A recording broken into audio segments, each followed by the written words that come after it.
So hopefully that this weekend give us a good condition and health. But I heard that in Malaysia, what the weather? Hot. It's hot right now. Yeah, very hot. Okay, so we need many ice to drink. Many ice. Okay, thank you, Prof. Ujang Sumarwan, Prof. Laili Paim, Prof. Fazli Sabri. Right now we have so historical moment that both that we have two institutions that will collaborate in this international seminar. So for this seminar, I will ask Pak Sri Hartono. Okay, thank you to be my partner Sumarwan as a master of ceremony. Please welcome Pak Sri Hartono. Okay, Pak Ganjar, thank you. How are you?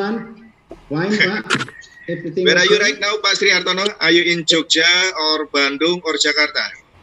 In Yogyakarta, Pak Ganjar. Wow. Here in Yogyakarta. So what is the weather in Jogja? I think it's cloudy also. Okay. So how about the condition is still red or what? In Yogyakarta, actually, with other city condition actually. But I hope that you are always okay, right, Pak Sri? We are at home, but we cannot going out because we are worried with the virus for sure. Yeah. Okay, so we're trying to open our seminar, Pak Sri. So, what do you think about the interesting thing about our seminar? Wow, actually, the seminar is very interesting for all of us because, as you know, we are currently in the pandemic era, and then we don't know exactly what kind of will be happen in the future, Pak. Because according people with, say there is ceremonial for 1 year of pandemic, right?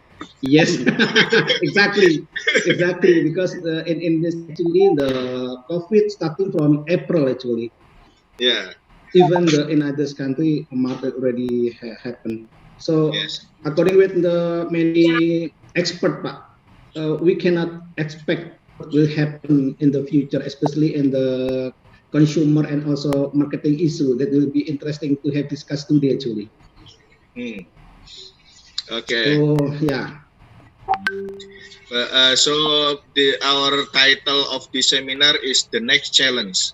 What it mean to you, Prof. Pak Sri Hartono? Yeah. Why we have to choose the next challenge for our seminar?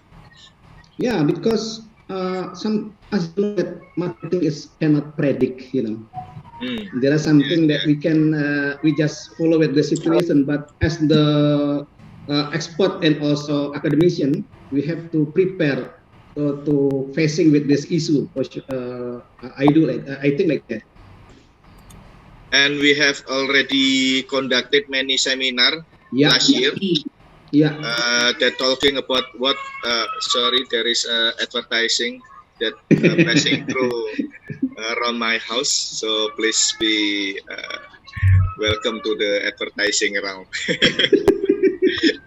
Sari roti. So we has already conduct many seminar about pandemic and about COVID, what we should do, what the business should do. And right now we have to move on to the next challenge, what we will face in the future. So right now it must be very interesting topic that we already invite academician and practitioner. Is that right, Pak Sri? Yes, because we invite Prof. Laili Paim from MACFEA Malaysia. Also Associate Professor Dr. Maisara Ahmad, but I'm so sorry because we just got the information that Prof. Maisara get sick. That this is the but it's no problem. Hopefully she will get soon well. Yes, we pray for us, for all of us, that we are always in a good shape because that is the important thing for us. So welcome, Prof. Laili. Yeah, welcome. Thank you. Thank you very much for your coming to our Zoom. Yeah. Thank you very much for inviting me, sir. Yes, of course. So maybe you will share to us about what is MACFEA Okay. when you are presentation. And who else that we invite, Pak Sri Hartono? Yeah, there are two gentlemen actually,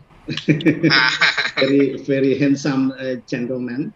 Professor Dr. Ujang Sumarwan, President of ASEAN Association for Consumer Interest and Marketing, and also as a Dean of Faculty of Human Ecology, IPB Bogor, and also Dr. Agus Darjono, the Executive Director from the Pharma industry. I do believe that this event will be very interesting event, Pak. Bismillah, Inshallah. Bismillah. So I think we can start now. Yes, of course. We have a very important person that we have to invite him to our opening ceremonial. So maybe you can introduce him, Pak Sri. The very important person that join our two institutions that we invite today, AACIM and MACFEA. So we will invite. Yeah, so we can invite now Professor Muhammad Fazli Sabri that will be give the speech. Prof. Fazli, your time is yours, Prof. Thank you very much, Mr. Chairman, my good friend Pak Dr. Ganchar and Pak Sri. Bismillahirrahmanirrahim. Assalamualaikum warahmatullahi taala wabarakatuh. Waalaikumsalam. I hope everyone is doing well and have a great Saturday. Professor Dr. Ujang Sumarwan, President Association of Consumer Interest and Marketing known as AACIM. Professor Dr. Lali Paim, President Malaysian Consumer and Family Economic Association, also known as MACFEA, not Mafia, okay? Distinguished participants, ladies and gentlemen, again, a very good morning dan selamat pagi. Selamat pagi. Firstly, I would like to formally welcome all of you to our webinar today. We are pleased to have a good turnout today. Latest information that I received, we have almost 700 registered participants. Am I right, Pak Ganchar? Yes, Pak. Yeah, Alhamdulillah. Wow, great. Congratulations. Maybe a brief about AACIM. AACIM is the leading consumer and marketing policy research and education organization consisting of an international community of researchers. We have educators, related professionals, people from industries practitioners who dedicated to enhancing consumer well-being in the Asian region. On behalf of AACIM, I would like to take this opportunity to express our sincere appreciation to our collaborator, MACFEA, for their support.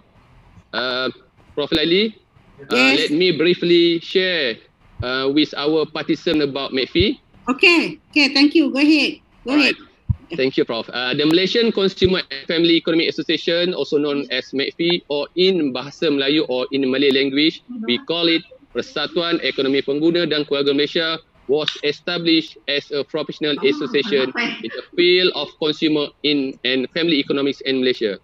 The association was officially launched on 13 August 1996 by the Minister of Domestic Trade and Consumer Affairs, Yang Berhormat Datuk Abu Hassan Omar. MACFEA's mission is to enhance consumer and family economics well-being by promoting quality research, consultancy, educational programs in becoming the regional referral center.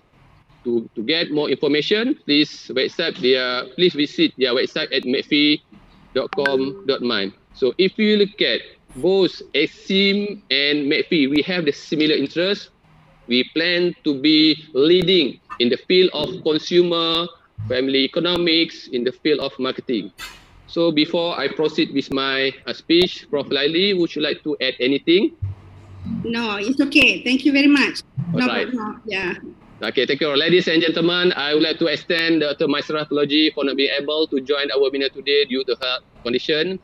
On our part, we are indeed very pleased and delighted that AACIM could tie up with MACFEA Kindly also allow me to express our gratitude to Professor Dr. Laili Paim for her generosity and kind support rendered to AACIM in making this webinar a reality. We further wish to place on record our appreciation to the working committees and our famous moderators, Dr. Gancha and Dr. Sri, for all their efforts to help ensure the success of this webinar. My profound and deepest gratitude to the panel of speakers, Professor Dr. Ujang, our President, Professor Dr. Laili Paim, and Dr. Agus, who despite their busy schedule, made time to be with us today. Their presence here today affirms the importance of this topic of discussion. Ladies and gentlemen, the COVID-19 pandemic has fundamentally changed the world as we know it. People are living differently, buying differently in many ways, also thinking differently. Supply chains have been tested, retailers are closing doors, consumers across the globe are looking at products and brands through a new lens. Now we are very famous with the term new norm. The economic and social disruption caused by the pandemic is devastating. Let me give you some facts and figures. Tens of millions of people are at risk of falling into extreme poverty, while the number of undernourished people currently estimated at nearly 690 million could increase by up to 132 million by the end of the year. Millions of enterprises face threat. Nearly half of the world's 3.3 billion global workforce are at risk of losing their livelihoods. Even in the current report by Department of Statistics in Malaysia, it shown that we have rising numbers of unemployment in Malaysia. It is reported that the current number is about 4.8%. Informal economy workers are particularly vulnerable because the majority lack social protection and access to quality healthcare and have lost access to productive assets. Without the means to earn an income during this lockdown, many are unable to feed themselves and their families. For most, no income means no food, or at best, less food and less nutritious food. Thus, ACCIM and MACFEA are collaborating to discuss issues related to the marketing, consumer behavior, and family in 2021. These issues, as mentioned by our moderators, will be discussed from an academic and practitioner's point of view, according to the Indonesian and Malaysian perspective. It is hoped that the result of discussion can be used as a basis for future research and recommendation to the policymakers. Before I conclude my speech, I would like to encourage and invite all of you to become an AACIM member. Please visit our website at aacim.biz to get more information about us and for our upcoming event. Our appreciation also goes to FEMA IPB and Department of Management UNAIR. Again, thank you very much, Prof. Laili, Prof. Ujang, and MACFEA for this collaboration. Just a teaser, inshallah, AACIM and MACFEA plan to have an international seminar in this year. So, please stay with us. Again, thank you very much and continue to enjoy the webinar. Assalamualaikum warahmatullahi taala wabarakatuh. Waalaikumsalam. Thank you very much, Prof. Fazli, for your opening speech. Prof. Ganjar, what next, Pak Ganjar? Okay, so we trying to conducted our seminar in 2 sessions, Pak Sri. Yeah. So, because we have academician and practitioner, so this is very fruitful that we can make linkage between theory and practice. Yes. We trying to make into 2 sessions. The first session is from academician, that we have state in our title, we will discuss about Asian perspective. So we'll have right now Prof. Ujang Sumarwan and Prof. Laili Paim that will share about their prediction about what will gonna be in our marketing area, consumer and family issues. Yes. So maybe we will try to go to our first session, Pak Sri Hartono. Yes, for the first session, actually, we will invite Professor Laili Paim from Malaysia that will present about the next challenge for consumer Malaysian perspective, Pak Ganjar. Yeah. Before Prof. Laili present, I would like to share with all of you, the seminar participant, with the short curriculum vitae from her, Pak Ganjar. Yes, right here we found that Prof. Dr. Laili Pain is a PhD from University of Illinois.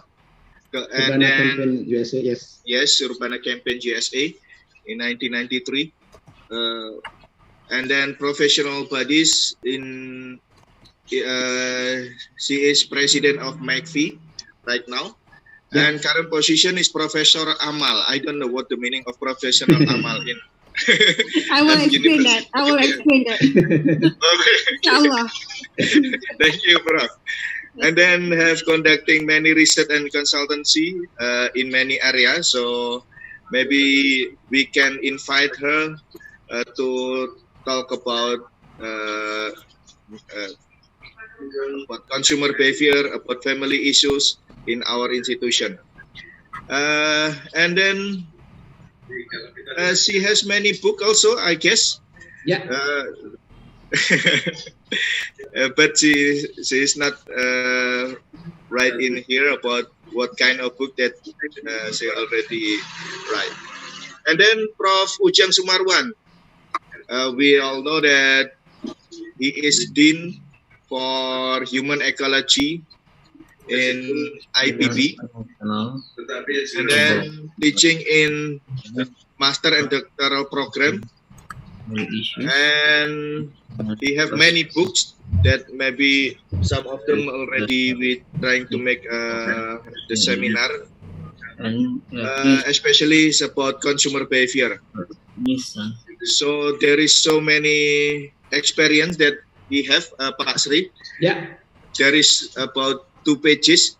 It's only short CV, but he has 2 pages of it. Yes. Okay, so we will invite them. Yeah. Who will be present for the first? Of course, for the first presentation will be ladies first, Pak. Okay. So we will have perspective from Malaysia. Yes. Okay. Please, Thank you. welcome. 2 hours, 3 hours, or some more than that? 30 minutes. Only 20 minutes or 15 to 20 minutes. Okay. Okay. 20 minutes, your time is yours, Prof. Okay. Thank you very much. May I?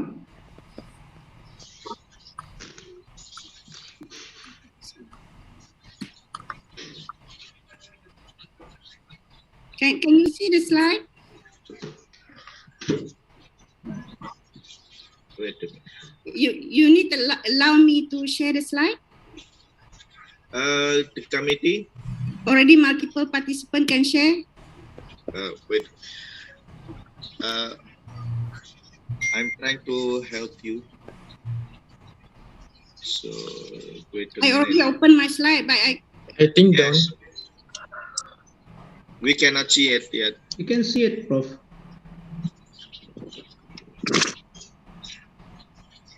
no. Mas Kemal, could you open PowerPoint from Prof. Laila? Because I try to share my slide. Yeah. But Prof, the start, you have to start with the open PowerPoint first. Yes. The slide is already open. And then you have to share screen after the slide already open. You cannot directly open from your share screen to find looking for file. Cannot. Okay, let me try again. Udah dijadikan co-host tuh, Bu. Laptop. I already tried to open the slide, but Yes. So you go back to the share screen and then you have to open it. Halo, udah. yes. Is it already done?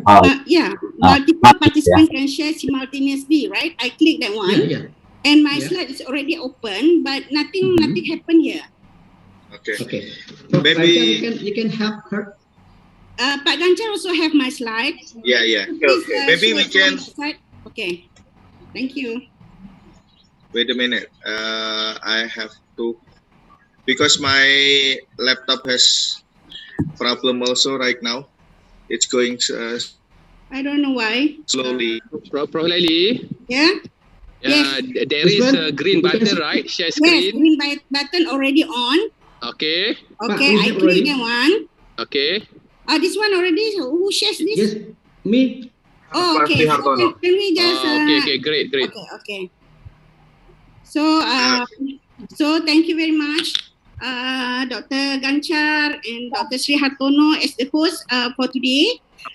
Distinguished professors, Prof. Dr. Fazli Sabri, Prof. Dr. Ujang Sumarwan, Thank you. our panelists, Dr. Agus Darjono and Dr. Sarah. Unfortunately, she cannot make it today. So before I start, I would like to congratulate AACM for initiating this international webinar, and my sincere appreciation on behalf of MACFEA for inviting us to co-host this event. Nice to get to know AACIM, and hopefully we can continue this relationship in future. And also I would like to, is it okay, the sound okay? Yeah, okay, Prof. Okay, Prof. Okay. Okay, thank you very much for giving me the opportunity to be with all of you today to talk about the next challenges for consumers, Malaysian perspective. Pak Ganchar, I'm sorry, this is the old one. I have a new one, new slide. You cannot show that. You cannot, share the screen for that one. Never mind. I'll just use that one. Pak Ganchar, yang baru mana Pak Ganchar? Adakah? Dapat? I already The one and old one. Wait a minute. Prof. Ladi, can you try one more time? Okay, I try one more time. Okay. So there is a button, right? Share screen. Yes. And supposedly in front of you, you can view your file or your folder. Is it? No, the file and folder does not come out here. Usually when I try to share, I know that the file will be there, and then we just click that. But today I cannot do that. Yeah. Pak Ganchar, is it okay? You can show the old one also, no problem. Because we don't want people to wait, yeah. One. I just open it, Prof. Yes, Pak Sri. Wait, Prof. Leslie, I will show the new slide for you. Okay, thank you. I have problem with my laptop also right now. Pak Ganchar, you have shared in our WhatsApp group, am I right?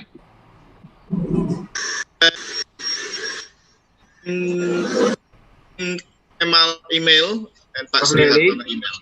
Okay, this is the one. Thank you very much. This is the one. Okay. Okay, thank you very much. What I'm going to talk today to share with you is about challenges for consumers and from Malaysia perspective. Next, please. Okay, so for the presentation, I will give you a brief scenario of Malaysian consumers. I think it's very important because we are talking about Malaysia, Indonesia, maybe ASEAN and things like that. I think it's good for me to briefly explain about the Malaysian consumers, very brief, and then I will follow with the effect of movement control order. As mentioned by Prof. Fazli just now, and also Prof. Ganchar, we talk about the pandemic 19 and then the MCO here in Malaysia.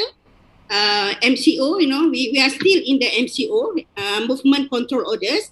I think that has changed many aspects of the consumer's behavior. So I think it's good for me to look at Malaysian perspective, the effect of MCO to Malaysian consumers. And then I'll go to the challenges for consumers. And lastly, I will talk about the mega trend in Malaysia.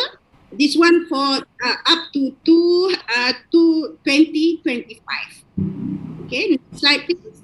Okay, about the Malaysian consumers, firstly I would like to talk about the elderly population in Malaysia. The senior population aged 65 and older have increased from 6.5% in 2018 to 7%. Actually, in Malaysia, if we achieve 7% of the aged population, we are claiming ourselves as a aged nation. Aged nation. So this data or this fact is very important. When we have a higher percentage of senior citizens, that will affect the technological innovation, the consumer behavior, and things like that. So for Malaysia, this is an important scenario, increasing a percentage of aged population. Secondly, I will talk about the urbanization. Since 1980, actually, the urban and cities population is higher than the rural population. Right now, currently, data 2019 saying that 76.2% of the Malaysian total population live in urban areas and cities. So we have to be aware. We have to aware with this fact because we are talking about the infrastructure. We are talking about urban poor and things like that. So it's very important for us to know that the urbanization is very rapid in Malaysia. Okay. Thirdly, about the poverty. This is very important. Prof. Fazli mentioned a lot about poverty. Thank you very much. He gave the world scenario about poverty, about hunger, about not enough basic needs and things like that. So here in Malaysia, actually, previously we are using 2005 methodology. We call it 005 methodology, where we use a poverty line of Malaysian ringgit 980 to determine whether a household is poor or not poor. But recently, we have a new methodology. We call it 2019 methodology, where we take, the 10%, bottom 10%, the income limit, as the cut-off point. That is 2,208, meaning that if a household have income lower than 2,208 Malaysian ringgit, the household will be considered as poor. So based on that, actually our poverty rate is 5.6%. If you use the old definition, actually our poverty rate is less than 1%. So now due to new methodology, we are saying that 5.6% of our population in poverty. Next slide, please. Okay, I would like to share the category of household income we use here in Malaysia. Actually, the household can be divided roughly into three categories: the B40, the middle 40, and the top 20. This one, 40% of the population at the at the bottom of the income rank, and then 40% in the middle and 20% at the top level. So based on that, we categorize our income. The limit of the income I show here, on the left side, the poor with a limit of income Malaysian ringgit 2,208, and then the vulnerable, we call it vulnerable group, or B40, with the income up to 4,850, and then we have the middle income with the income up to 10,959, and the top 20 who has income more than 10,959. So that is the category of household based on income. The government always use this category, when they want to do their policy or their program and things like that. They always give more focus on the vulnerable or the B40 group. Okay. So I also show here, data for income share as other countries also, the income share for the top 20 is much higher compared to the B40, and I also give here the median income and the mean income. The next slide, please. Okay. One more important scenario of Malaysia right now that's related to consumption behavior, expenditure behavior, and things like that is the internet use.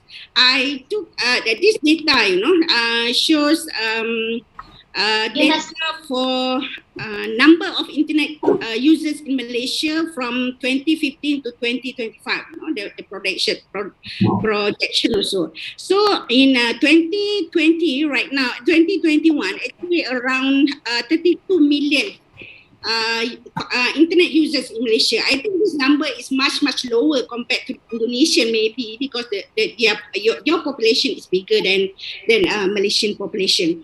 And on the right side, these are the activities, activities by the Malaysian, by the household or by the consumers or by the internet user. You can see that more than 70% of the users use internet or do online activities such as communicate by text. They are communicating by text. Almost 96%. Visit social network and platform to get information, watch or download video or online TV. So more than 70%, even more than 75% use. Do this kind of activity using internet. This one is higher than work related or study related and things like that. Just to show the pattern, the pattern of online activities by internet users in Malaysia. And also I show you the time, the time spent on internet. For example, 39% of the users spend like 1 to 4 hours a day, and 24% spend 5 to 8 hours a day. Okay, this one, internet use is very important. This data is very important because right now we are changing. Consumers are changing their behavior from offline to online shopping. So we need to understand this internet use among the Malaysian consumers. Go ahead. Next, please. Okay. Next, please. I would like to skip this one. Next, please. Okay. Now, because the time is very limited, I go straight to the impact of movement control order. This is I think this is very important because the MCO actually has changed. Has shifted our behavior, consumer behavior. There are so many ways of what we call changes happen, to the consumer. First, I would like to say here, based on research, by research companies and also the government data, almost the entire economic sector is affected. Okay, this is very important. We have our MCO since March 2020. Until now, we're still in the MCO. So if we look at the GDP for 2020, the growth is less, -2%, -2% to 0.5%. Much lower as compared to 4.3% in 1919. This data from the National Bank of Malaysia. And is my sound okay? The voice okay? Okay, good. Okay, bro. Like, very good. Okay. So, like mentioned by Prof. Fazli, unemployment, and unemployment has increased from 3.2% in 2019 to 4.5%. Many people lost job because of the MCO. And then agriculture sector and the services sector had a higher percentage of job losses compared to other sectors. So in terms of consumer, in terms of individual, in terms of household, actually everyone has been affected.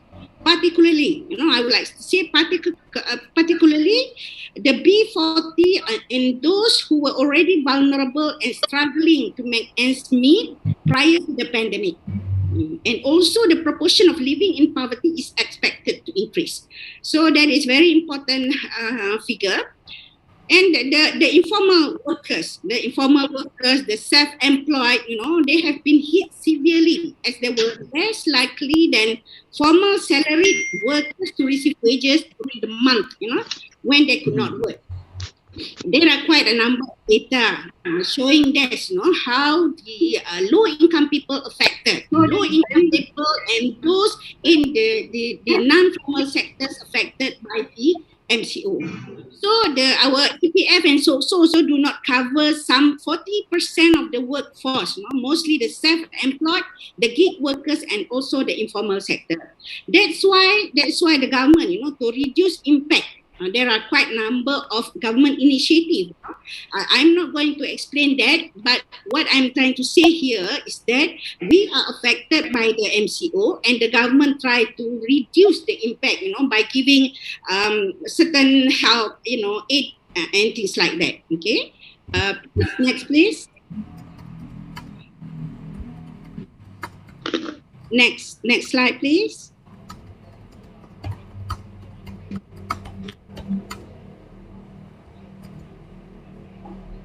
Okay, this one more important area that I would like to touch here, when we talk about pandemic and things like that, I would like to share this impact of MCO on household expenditure. This is data from Department of Statistics Malaysia. You can see here from this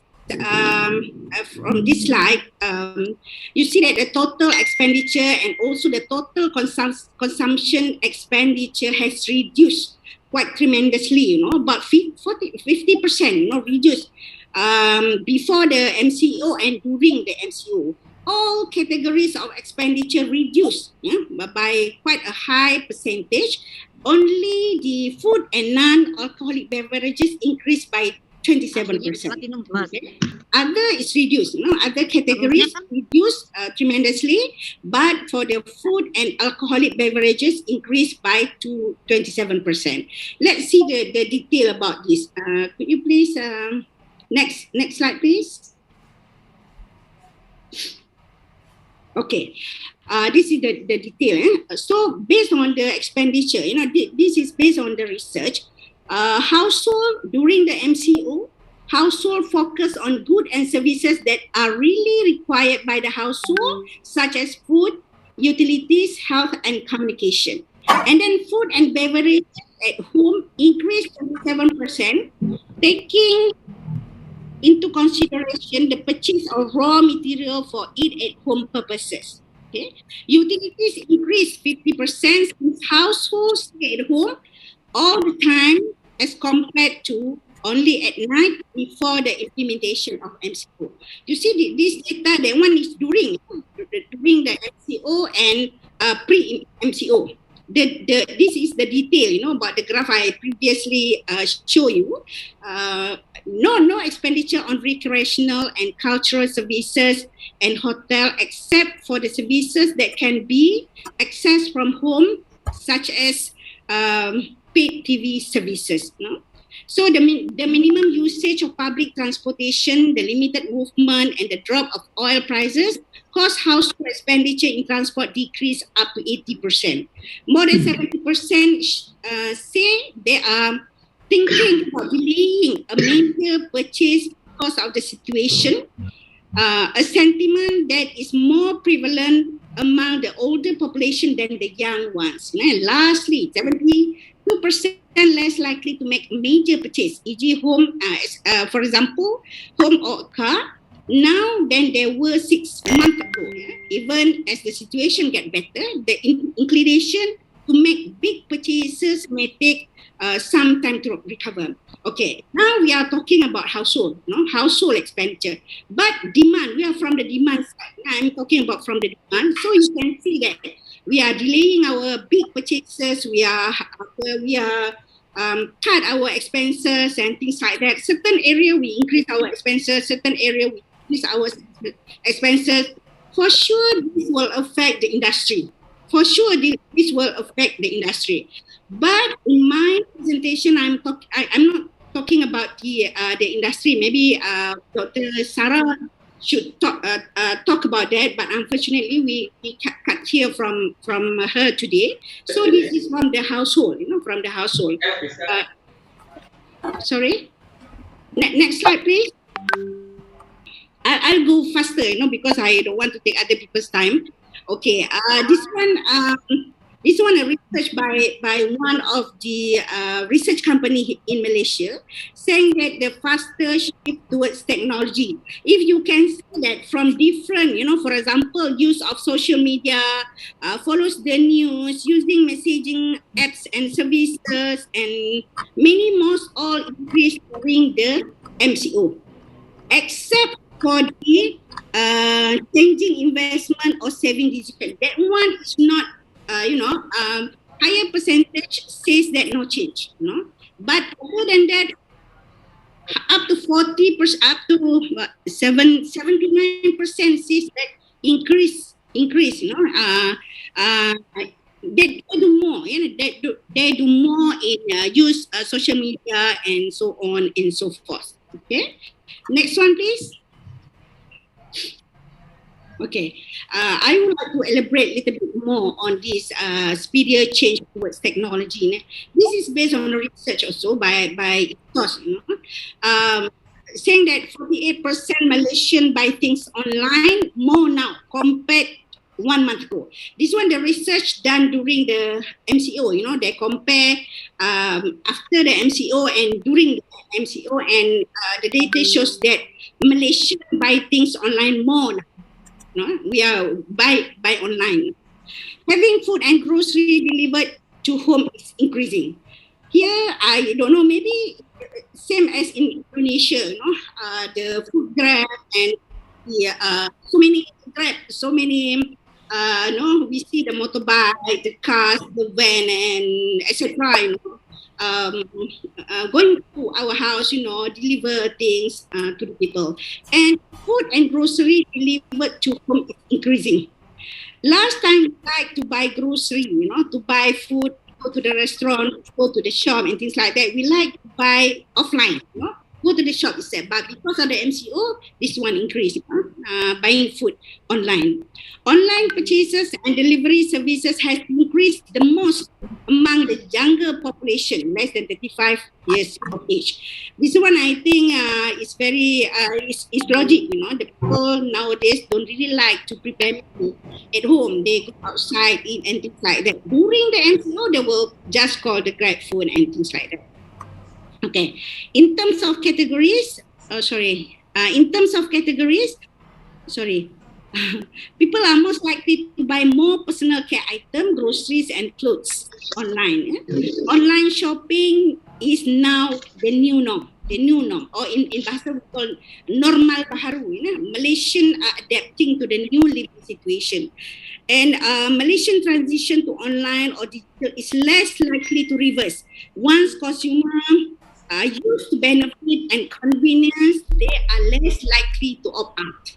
So what I'm seeing here, actually, we kind of, after 1 year of MCO, almost 1 year or more than 1 year right now, we are kind of adapting ourselves to the new normal of behavior, new norms behavior in the purchasing and things like that. Next, please. Okay. This one is the what we call the summary. The COVID-19.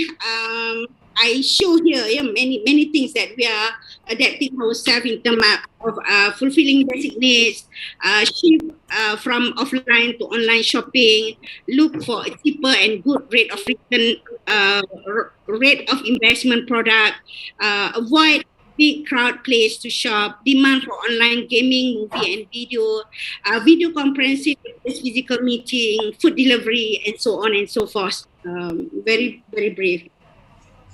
Please, next. Okay, now I go to the challenges.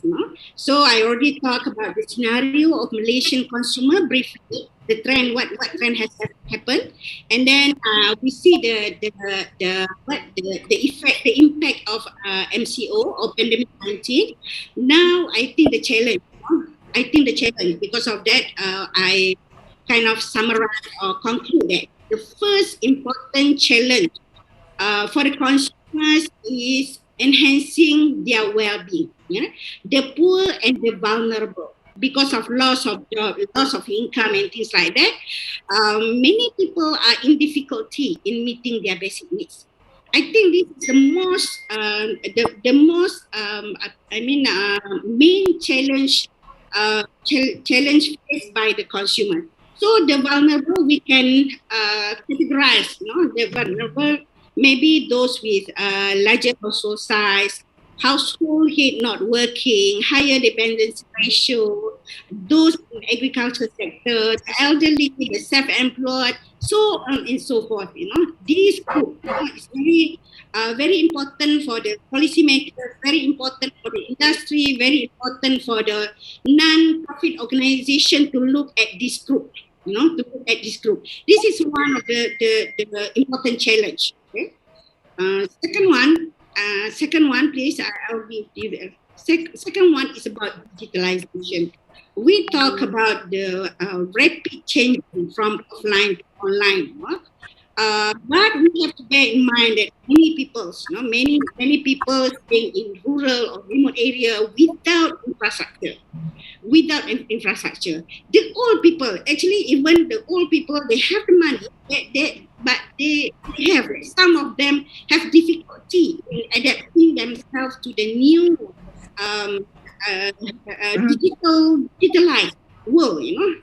They still like to go to do business face to face. The old people, the low income, because of the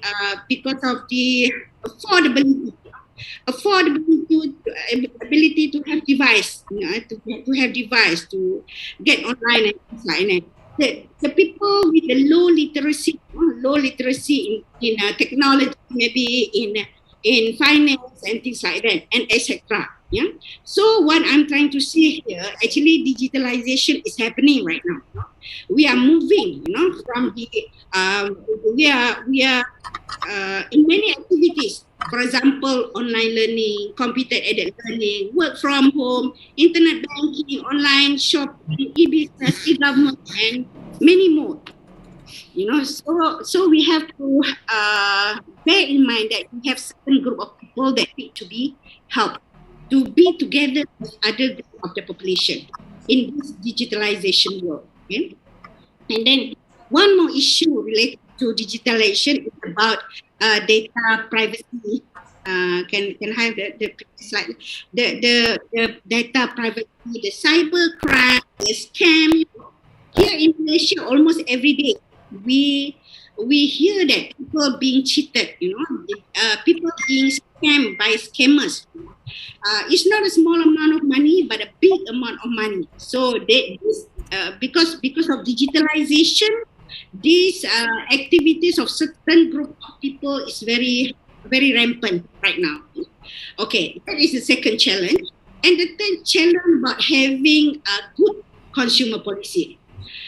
Here in Malaysia, I cannot explain this much, but we are in the process of reviewing and developing a new consumer policy and action plan. So I think this is also a challenge to have a very good consumer policy to help the consumers. And lastly, please, do I have time? I think it's 5 minutes, Prof. 5 minutes. Okay. This is the other challenge, to shift the consumers from the old mindset to a new mindset. Okay, the paradigm shift, I always mention about this because we, in MACFEA, we developed this, based on research and our reading, things like that. We formulate it because it's very important for us to have a paradigm shift in our consumers. For example, I would highlight some of the paradigm shift. For example, we should change. I think the sound is not really okay, Prof. bergema. No. That's fine in here. Fine. Okay. Good. Okay. We should change consumers from disposable consumers to people who are aware of direction. We don't want people who just consume and dispose. But we want consumers that think about other people, think about direction. from conspicuous consumer to practical consumer, from consumers that accept any product, consumer that prefer green products and long-lasting products, and so on and so forth. You know, there are quite a number of this one. I think the slide with the other side, you can look at this paradigm shift, I guess. This is MACFEA developed this, and then we are working towards changing Malaysian consumers. No?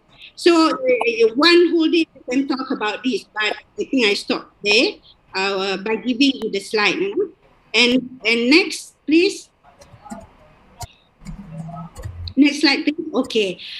Lastly, I would like to mention a little bit about top mega in Malaysia to 2025. It's very important for us to know the mega trend. What will happen in the future?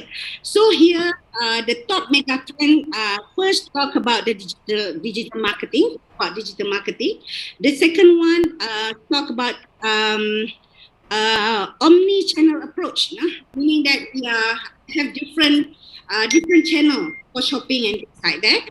The third one talk about shape economy, meaning that more and more women in the labor force, more and more women working and get their own income and things like that. So the economy will be kind of many.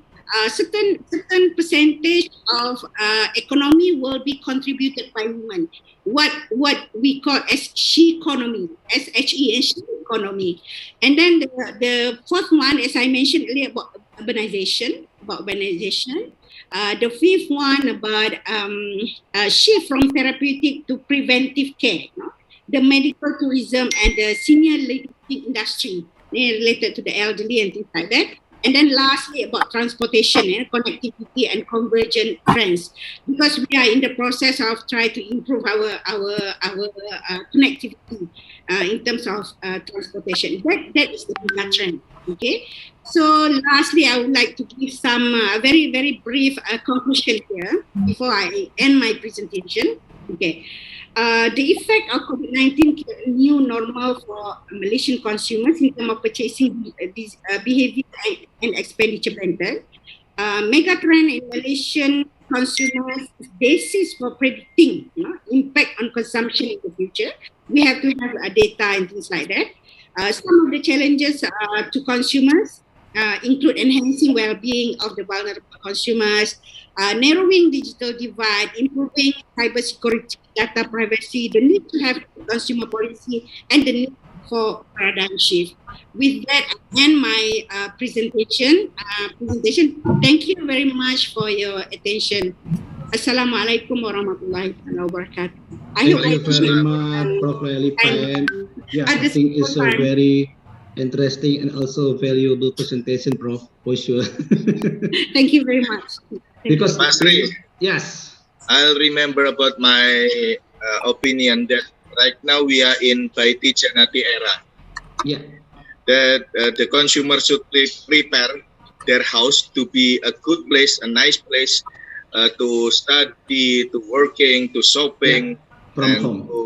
From home, everything from home. Just like Prof. Like he said that I think so. The prediction in the future, producer and consumer should prepare, should involve in digitalization. Yeah, that agreed. Is that so, Prof? Really? Yes. I agree with you. Yeah, because I think our behavior is kind of remain. Yeah. Okay, Prof. Lely, thank you very much. But there are many questions, Pak, in the column chat, Pak Ganjar, but we have to keep. I believe so. Yes, but we have to continue with the second presentation. Yes. From Indonesia Consumer and Family Issue and Challenge from Prof. Ujang Sumarwan. So, time is yours, Prof. Prof. Ujang, thank you. Okay, thank you. Just a minute. I'll check my laptop first. Okay.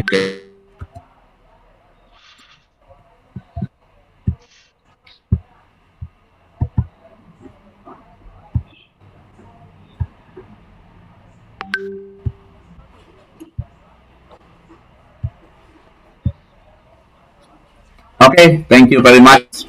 Pak Dr. Gancar and Dr. Sihartono, and also Prof. Pasli and Prof. Laili for sharing the consumer Malaysian consumer. My presentation today is about consumer and families issue challenges. First, we would like to discuss some of the data from the Republic of Indonesia Data Statistic Office of National Statistical Center.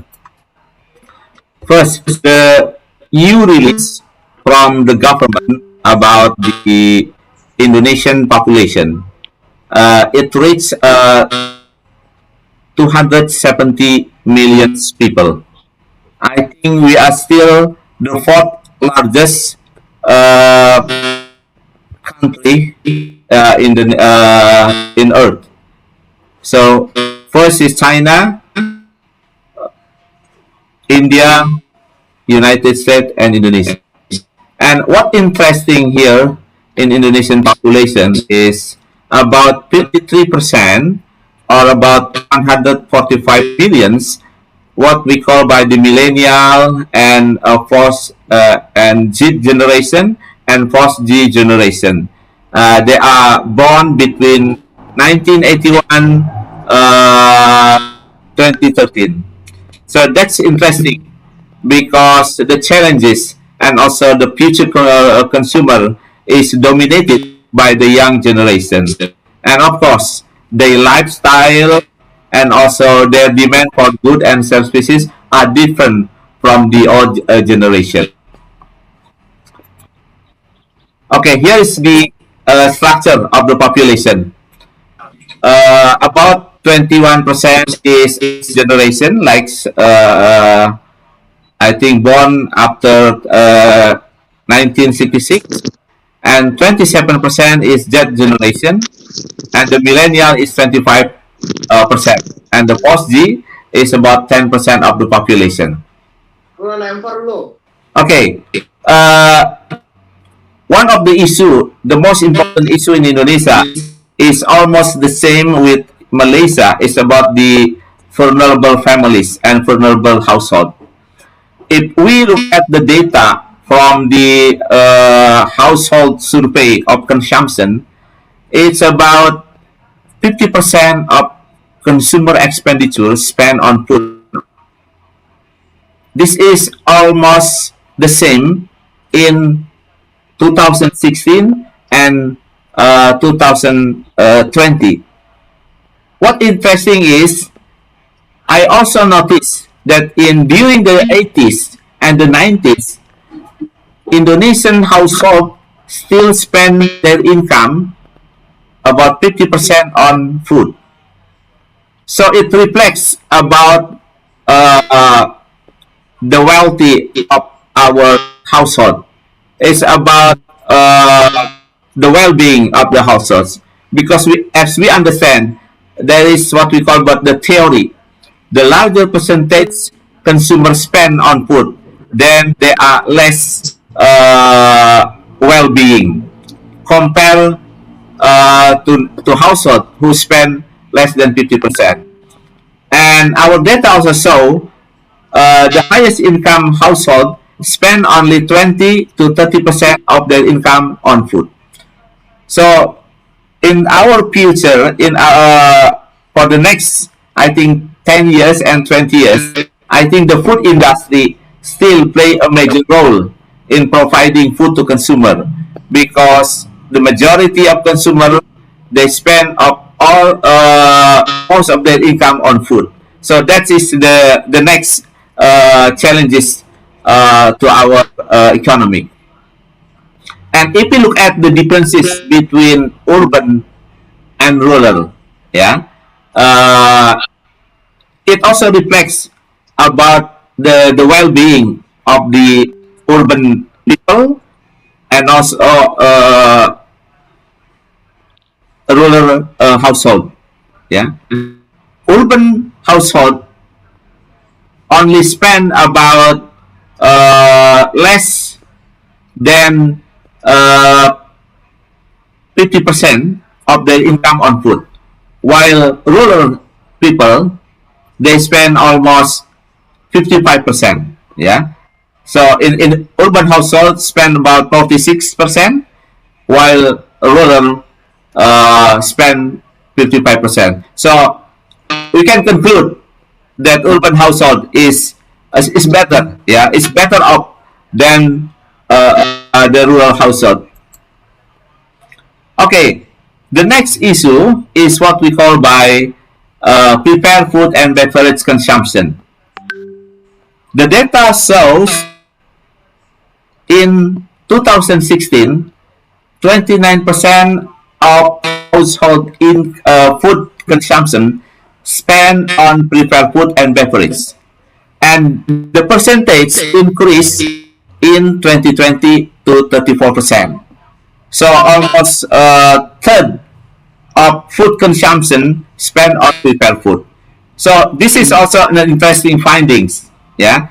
So more and more households depend on the prepared food and beverage. So it means they have to go the food from the industry, from the food industry.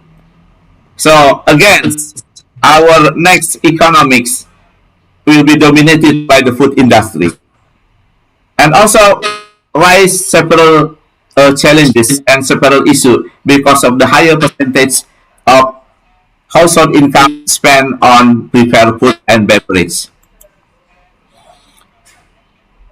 Here is the data about the composition. Yeah. So the household income on food is dominated by spending on prepared food and beverage consumption. Yeah. This is the data in 2020. Yeah. And the fourth issue is about the responsible consumption. It's about the public health. Yeah. It's all about our concern. What happened is there is the behavior of Indonesian. Yeah. If you look at the data in 2020 and also 2016, yeah, tobacco consumption, cigarette consumption is classified as food and beverage. So what the data show is in 2016, about 13% of household income on food spent for cigarettes or tobacco, and slightly decreased in 2020, about 12%. So of course this is rising major concern about the public health. Yeah.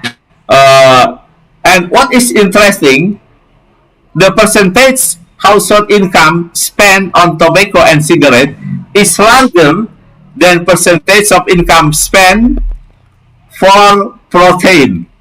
Yeah, it's larger than vegetable, and it's larger than the eggs consumption. So this is shocking findings about the behavior of Indonesian consumer. Yeah, because it's related about the public health and also the health of the family and all the household members. About the participation. So participation means the level of participation of household consumption is the comparison between household that consume certain commodities and the total number of households. So if you look at the data, this data, yeah, comparison between 2016 and 2017, what happened? 93% of households, they are smoke. In 2017, is 64%. It's amazing, you know. This is it's really a shocking finding, yeah. How in the income on tobacco and cigarette, yeah. I think this is problem in Indonesia about the responsible consumption. So if you look at in 2019 and also 2020, there is not much different. Only decrease 1%. It's probably because of the but still more than 60% of households they smoke. Yeah, in 2020, the number is 62% of households that was surveyed. They are smoke. They spend their money, some of their money, for buying cigarettes and tobacco. Okay, here is the differences of the composition. Yeah. No, this is the amount of money spent on different kind of commodities. Yeah. So about, I think in 2020 survey March 2020, about 73,000. It's about, let's say, I think $5 per month spent for tobacco and cigarette. Yeah. Why they buy meat is only $2 per month. Yeah. $2 per month per capita. So let's see. Larger percentage of their income spent for tobacco and cigarette. Okay. The fifth issue, yeah, is about housing expenditure. Yeah. So if we classify the household spending on food and non-food item, so among the non-food item we have housing, and housing is dominated about the household spending. About 50% of household spending on non-food item is spent on housing and facility. So I think housing is the basic necessity as well as also food. So again, our well-being of the household still swiping how to meet their basic needs. So it seems we have a lot of work to do to make our households better out. Yeah. Here is the composition of non-food items. Yeah. So about 49%, about 50% of the household in 2020 spent on housing. Okay, let's move to another data. Issue number 6, yeah, about the inflation, yeah, the inflation rate. I think on the data, if I understand from 1980 until right now, I don't see any price decline. So inflation always exists, yeah, but fortunately, between 2016 and 2019, the average of inflation rate is less than 5%. But still, is the problem for most of the households because most of them, they have the same amount of income and their purchasing power is decreased. Okay, issue number 7, I think this is the important issue because it will relate to the poverty level, it will relate to the consumption behavior. It's about the unemployment rate.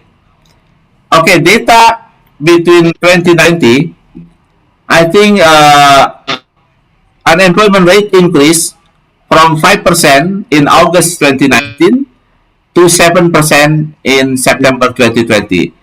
And of course, we understand the major causes is about the COVID because the COVID has negative impact on our economy. Okay, the 8th issue is about the number of households below poverty line. Increase from 20.8 million people in September 2019 to 27 millions in 2020. And I think I suspect that the COVID-19 is the major causes of the higher increase of the household below poverty line. So if you look at, so 27 millions mean, I think 5 times probably Singapore resident, and almost the same with the population of the Malaysia. Yeah, almost. I think Malaysia is 30. Is it right, Prof. Laili? Or more than 30. So this is also the major issue in our Indonesian development right now. And the final issue, yeah, as Professor Laili has explained, is about the digital era. And I also share some of the information about the social media behavior and internet behavior of Indonesian consumer. And here is the data, I think, from the well-known website. About 202 million total number of internet user in Indonesia. It's represent about 74%. Yeah, it's interesting. Yeah, the number is getting higher. Yeah. So the average daily time user is about 8 hours.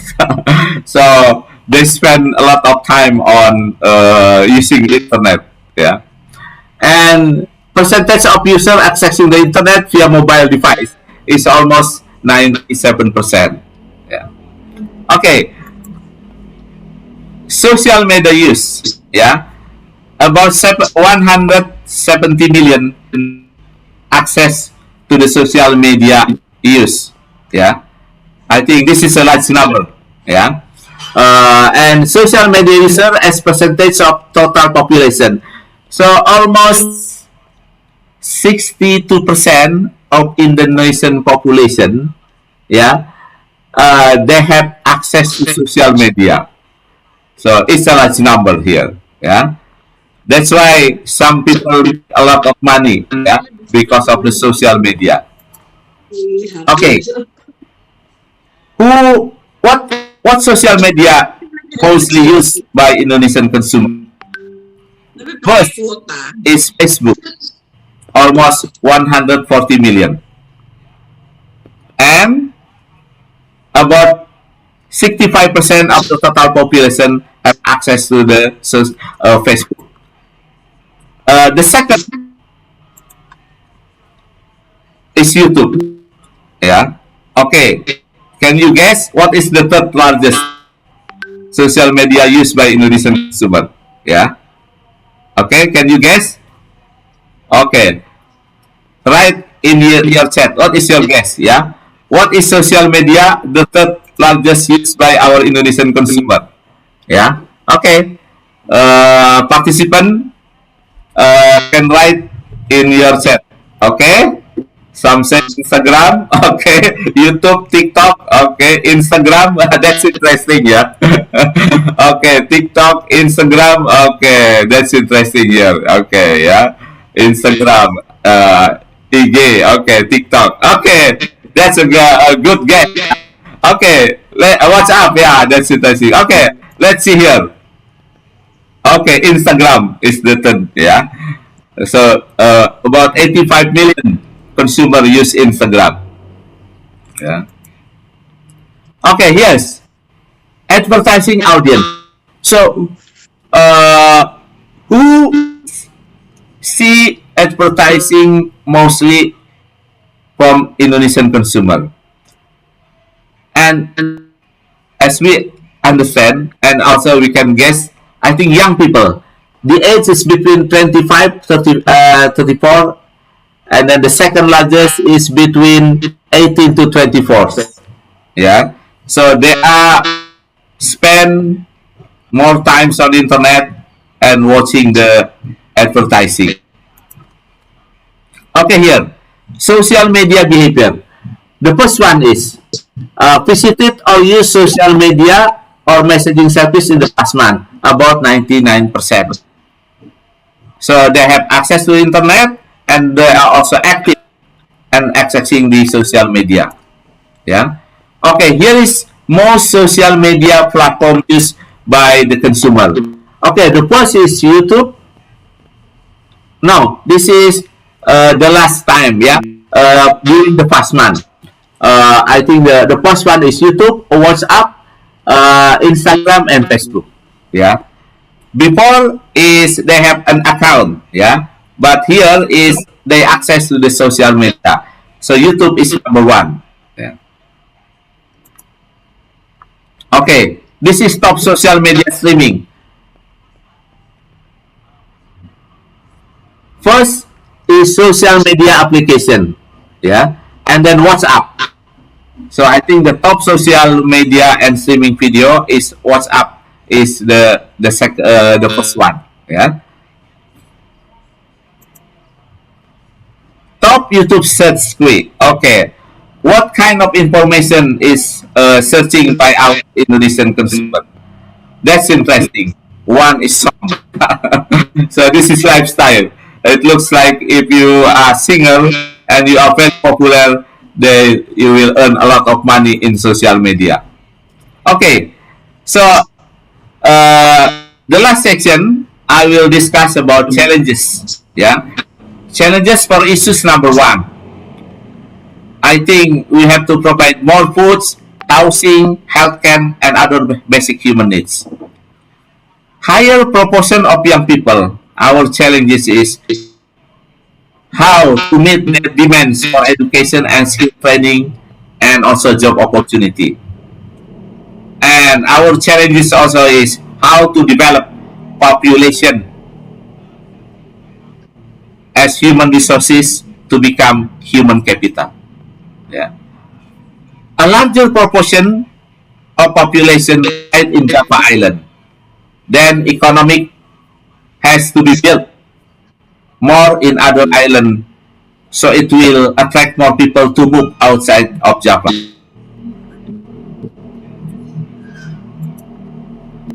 Challenges for issue number two, food expenses. Provide more opportunities for households to work more, so their income will increase and purchasing power will increase. Because the higher the household income, the smaller the percentage of their income to spend for the food. And the smaller the percentage of the income spent for food, the more affluent of the respondent.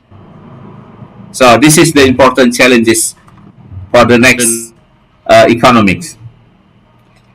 Challenges for issue number three, prepare food and beverage.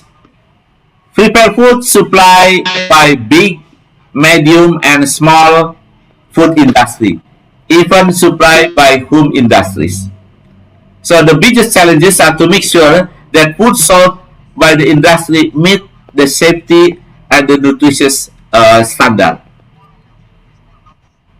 Food should be available at any time, at any place.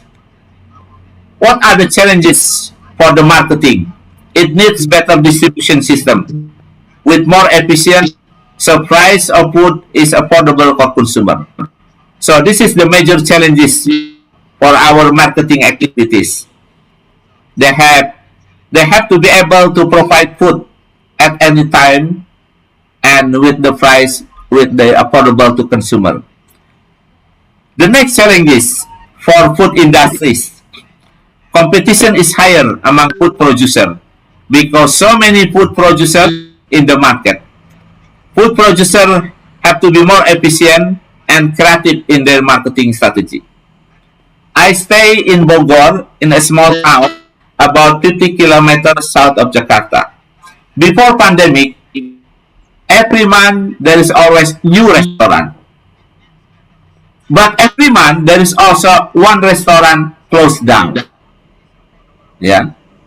Not because the industry is goes down, because they lose of the competition.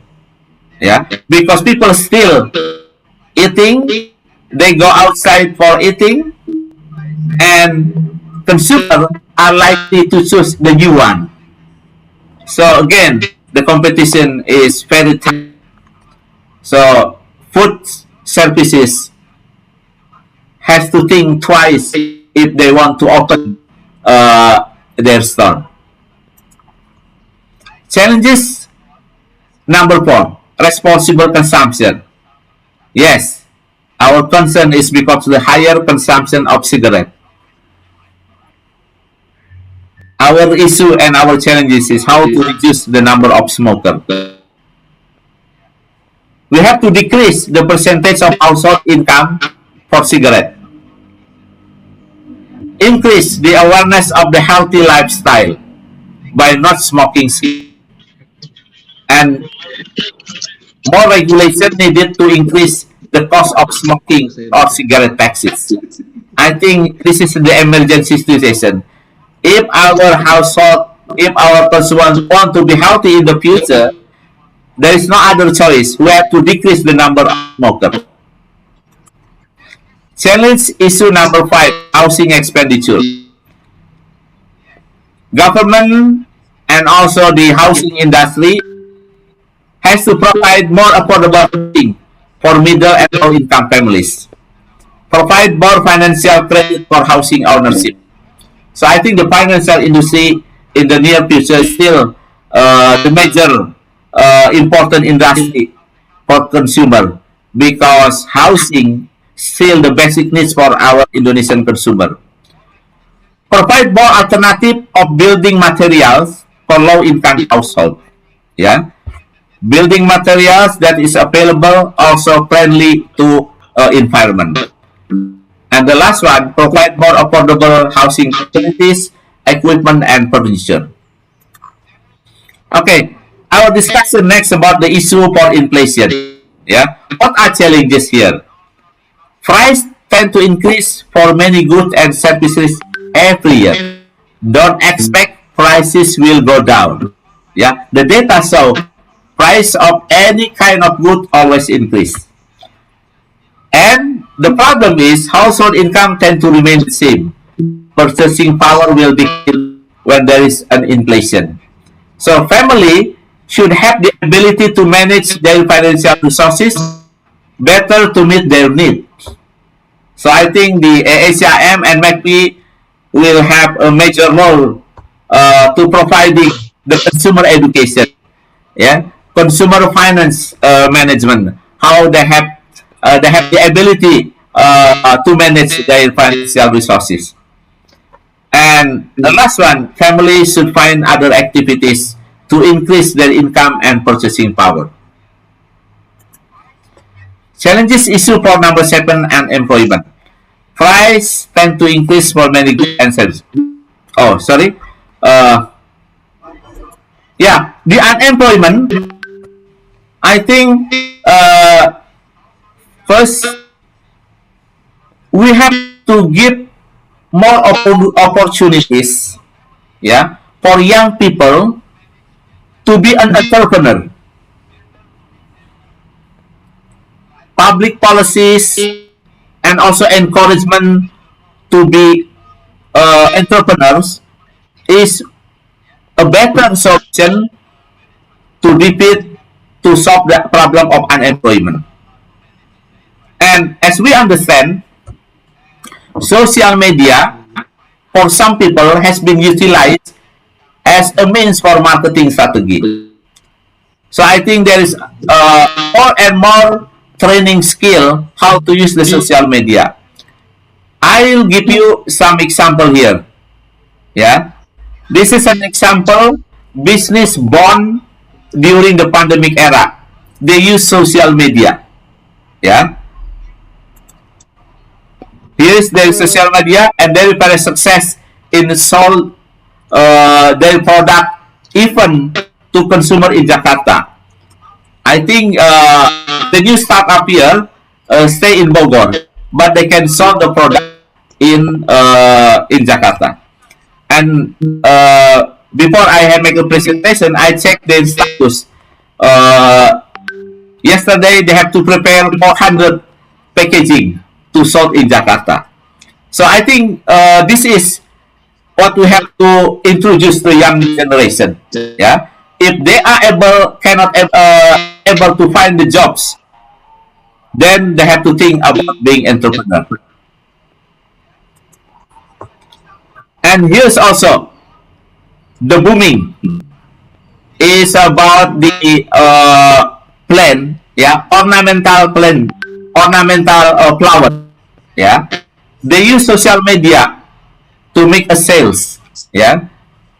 I think they open bidding about twice a week, sold in Instagram live. Yeah. So here is the product. Yeah. The Alphabet, I think one of the major players in Instagram to sell the ornamental plant.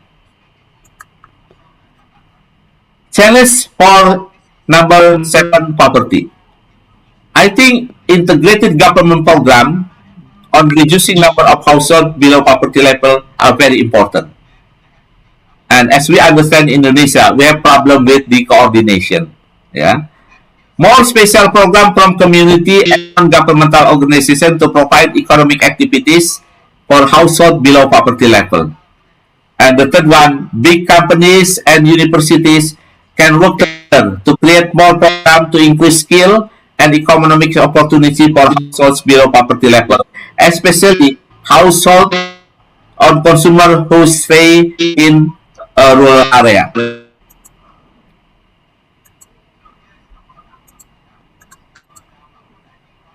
Okay, and the eighth one is about the poverty level. Yeah, I think more and more people right now, they work hard, yeah, to solve their problem with their poverty level. I think this is the end of my presentation, and I think we can discuss about the challenges about the consumer behavior and social media. Thank you very much, Mas Yatono. Assalamualaikum warahmatullahi wabarakatuh. Waalaikumsalam warahmatullahi wabarakatuh. Thank you very much, Prof. Ujang Sumarwan. Again, it's very interesting presentation, Prof. So, and also very full of all of us in the audience. Pak Ganjar? Yeah. Pak, I think we have go to discussion session, Pak Ganjar. Yeah. Because there are many questions from the audience when we can see in the chat, Pak. Many questions. Okay, maybe we have to pick one question for Professor Laeli and one question for Prof. Ujang. Something like that, Pak Sri? Okay, agreed, Pak. Because the constant the time also, Pak. Okay. If the time is still available up to August, I think we can open all questions from the audience, Pak. Okay. So here is an audience. Laili Paim. So there is so many questions, but I have something interest in question from Megawati Simanjutak nih, Pak Sri. Yeah. There are two questions, ya, Pak.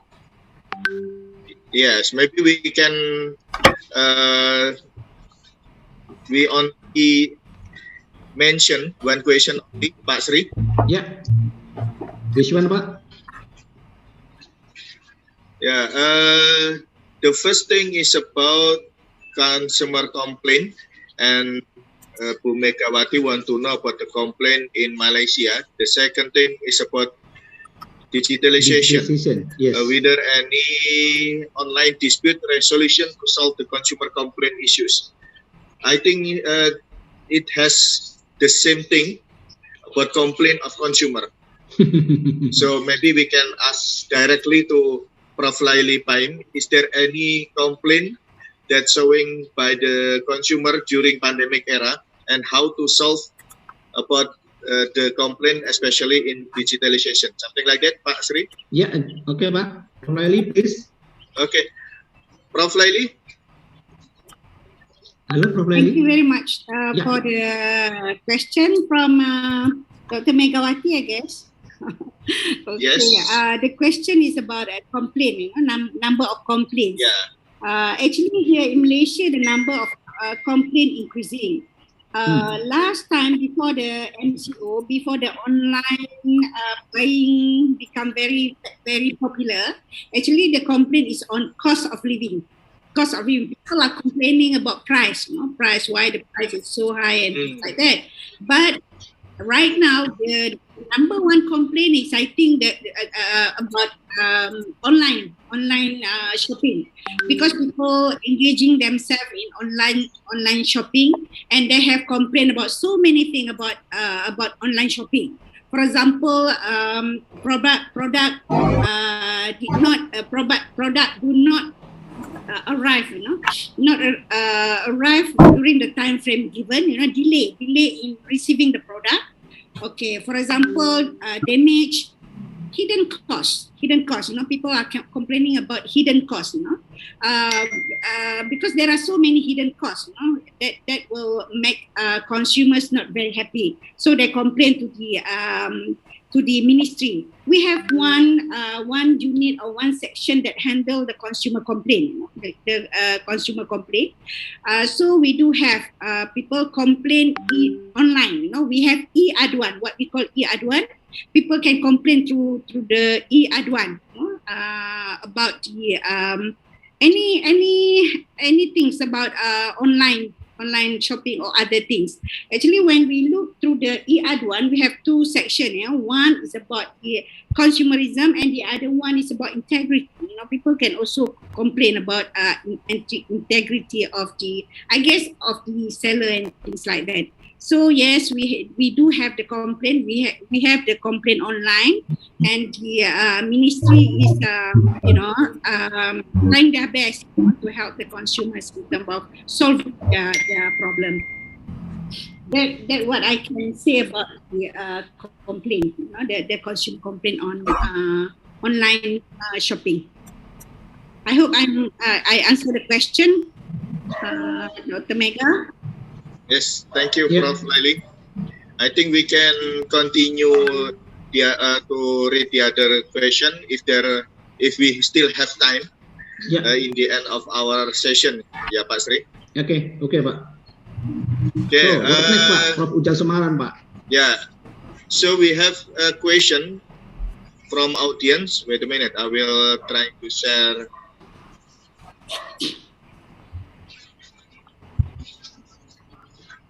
We have 3 questions that I already note.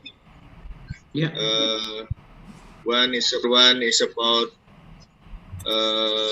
regarding the behavior from millennial generation, and the other one is about predatory pricing.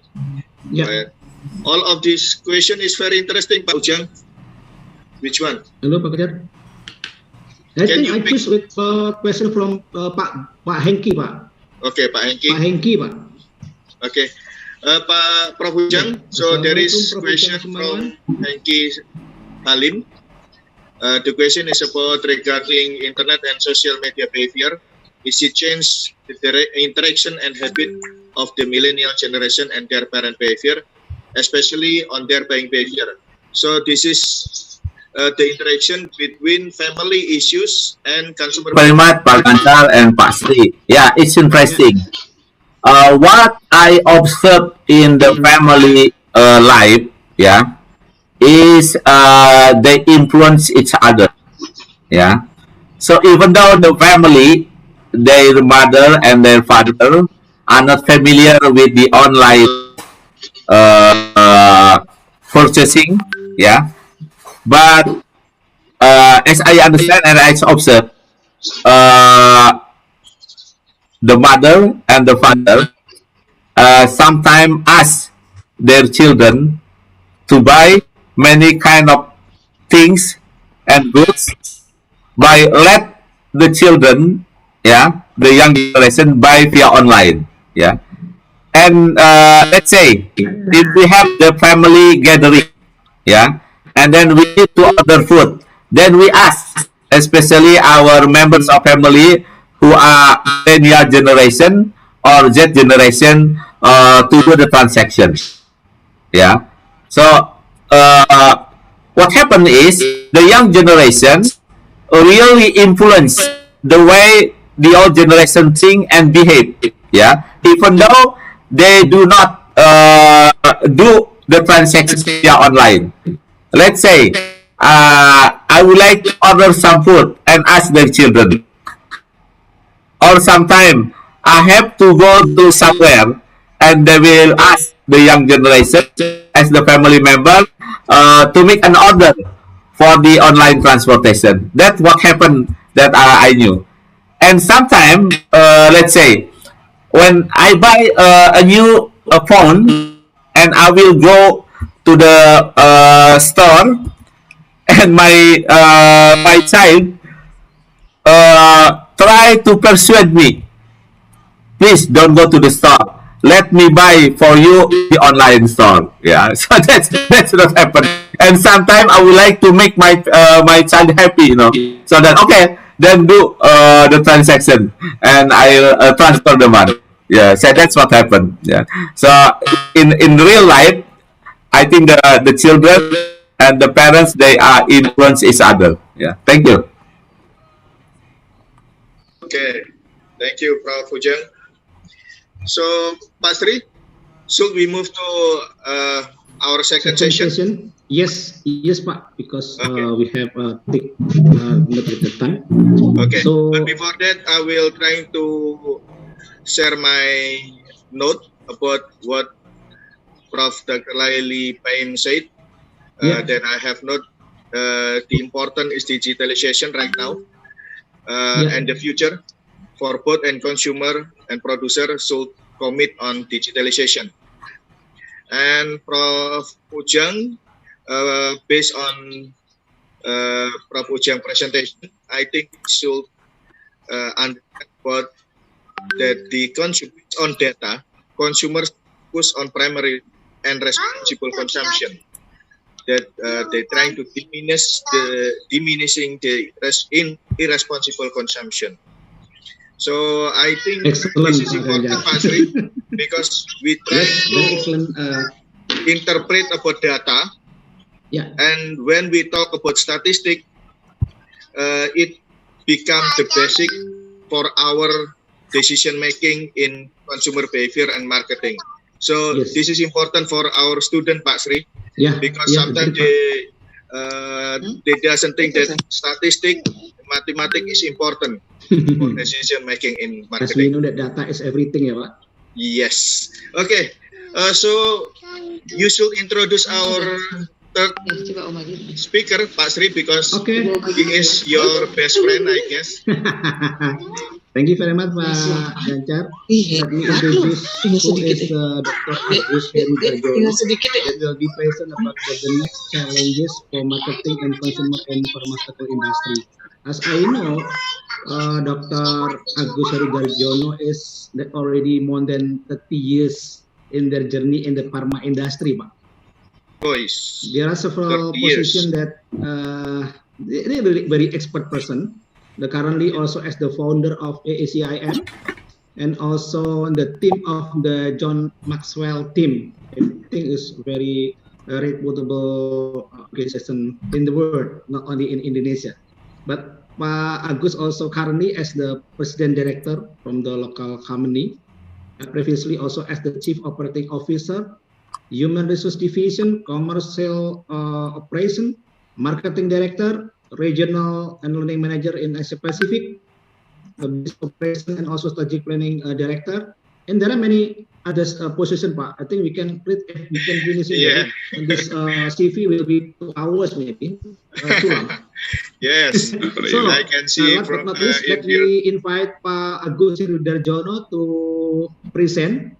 Yes, there is title, 7 pages to read the CV. So Pak Agus Herudarjono, please your time, Pak. Okay, 20 minutes, thank you, Pak Sri and Pak Ganjar. Let me share my slide. Can you see my slide already? Yeah, already. Yes. Okay. Yeah, thank you. I'm very honored to be here, to be one of the speaker. Yeah, standing in between of two very admired professor, Prof. Laili and Prof. Ujang. And this is very good topic, and then for further discussion. Yeah, thank you for the introduction.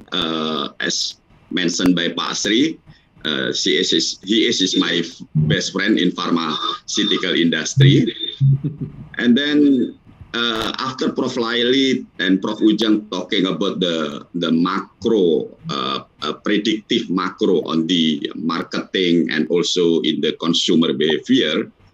Now, actually, I should have partner Professor Maisaro that will talk about from the industry side. But as informed by the host that she is now in sick, we pray she will get well soon.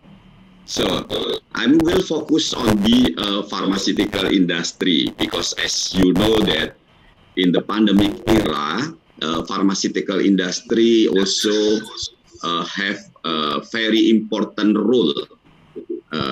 In the other hand, pharmaceutical industry also one of the industry that also get impact from this kind of the pandemic. In the next 20 minutes, this is the learning flow that I will share to you for further discussion.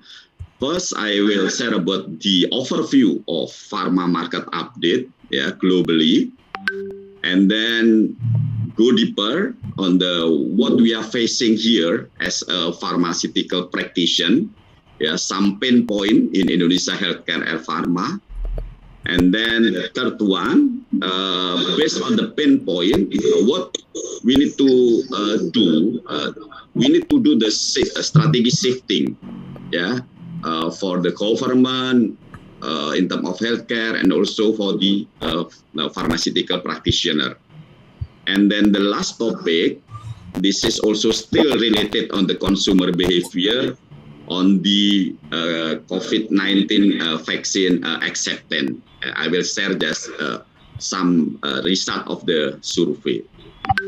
Okay, let's go on the first part. I will start the presentation. How the pandemic impact to the revenue of the pharmaceutical company. You can see here, in the report on June 2020, last year,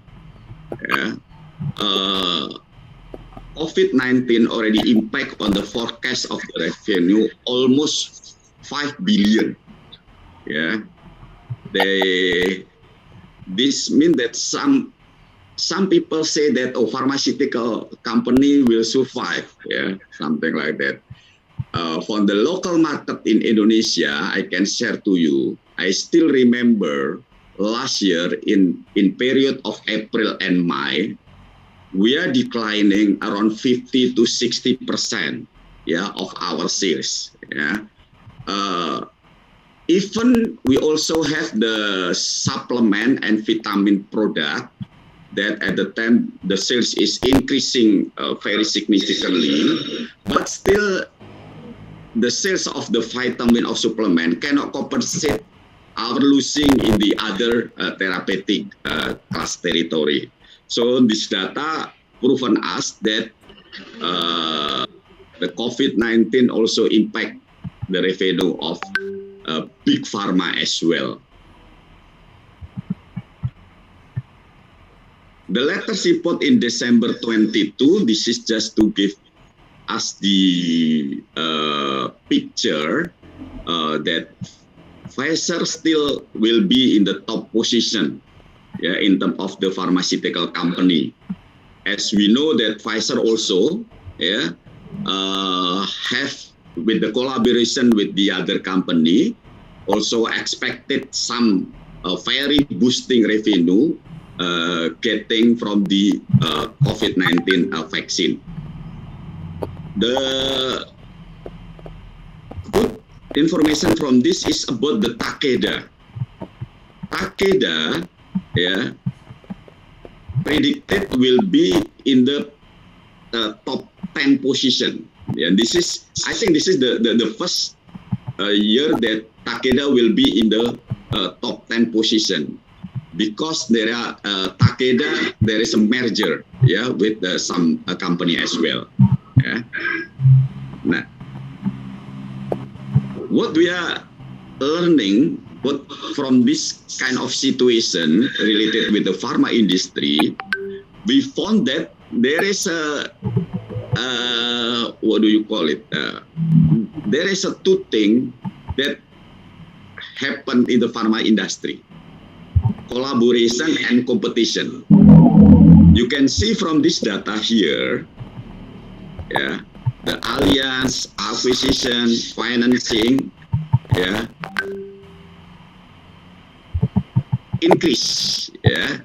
For example, yeah, from the January to October 2019, compare with the same period on the 2020, you can see here, yeah, the collaboration between some big company happened there, yeah.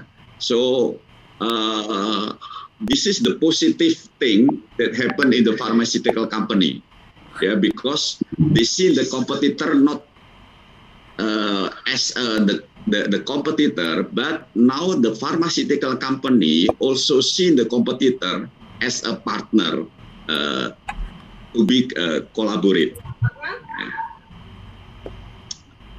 Yeah, if you are talking about the collaboration, yeah, to produce the vaccine of COVID-19, yeah, 10 months after publication of the pandemic, yeah, there was a 11 vaccine candidate, yeah, that already started phase 3 trial. Phase 3 trial is trial already test to the people, and then by mid of November, yeah, we already got the information that highly promising efficacy, yeah, in the range between 90%, 65% to 95%, yeah, of the efficacy of the vaccine. This is including collaboration between the Pfizer and BioNTech, yeah. Okay, you can see here, yeah, but the competition racing in the vaccine candidate also happened here. Yeah, recent update that I got, this is I think just last week, yeah, March 3, yeah, 4 vaccine have moved to phase 4, yeah, from Astra, Moderna, Pfizer, and also Sinovac.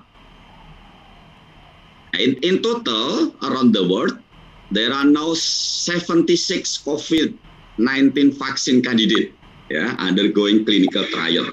Yeah, this is interesting. And then from this 76 vaccine candidate, most of the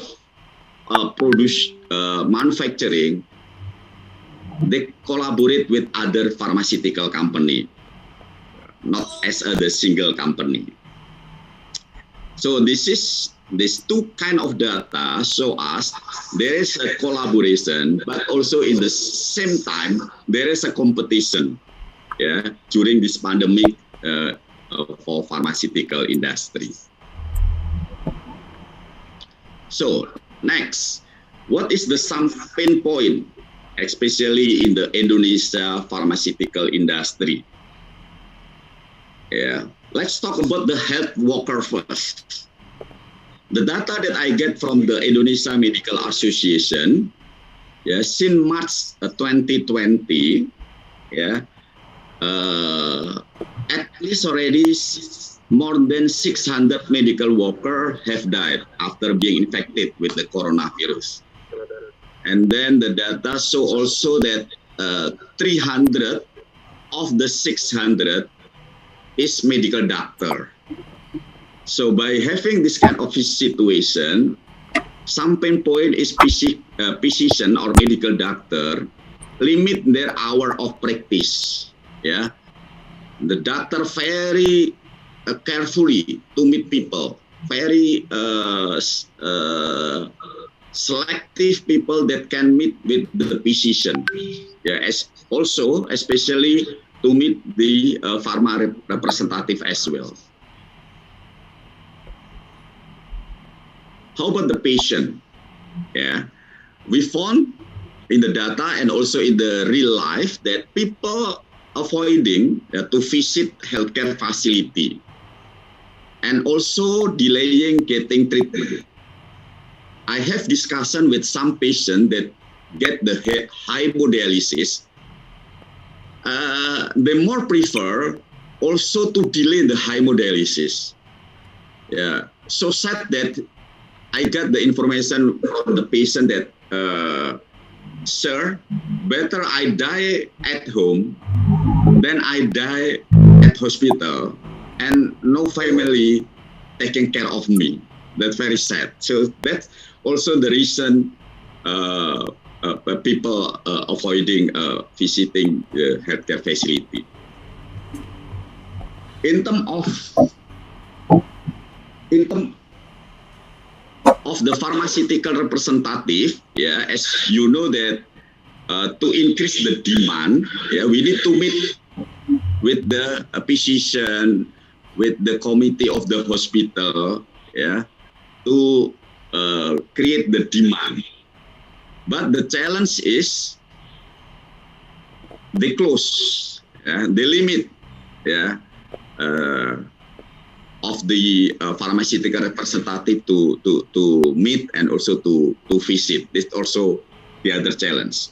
So from the healthcare, from the patient, yeah, from the pharmacist representative, yeah, all the pain point, this impact to the revenue of the pharmaceutical company in Indonesia. This is the data from the GP Pharmacy or the Indonesian Pharmaceutical Company Association. Yeah, as I mentioned before, the revenue declining between 50 to 60% in demand drug.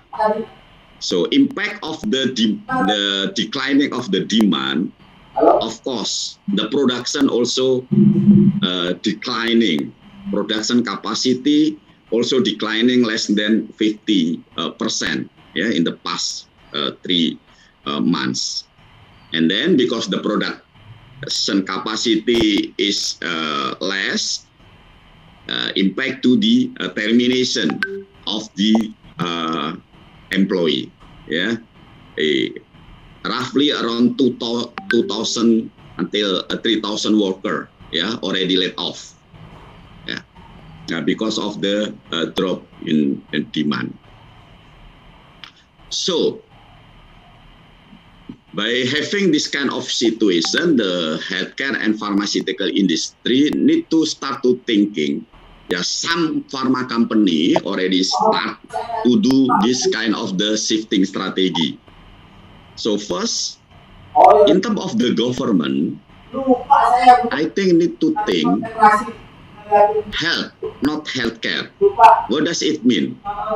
It means that we need to more focus on the preventive therapy, yeah, instead of the curative or treatment therapy, something like that. Because this is the cost is more or less than treatment therapy.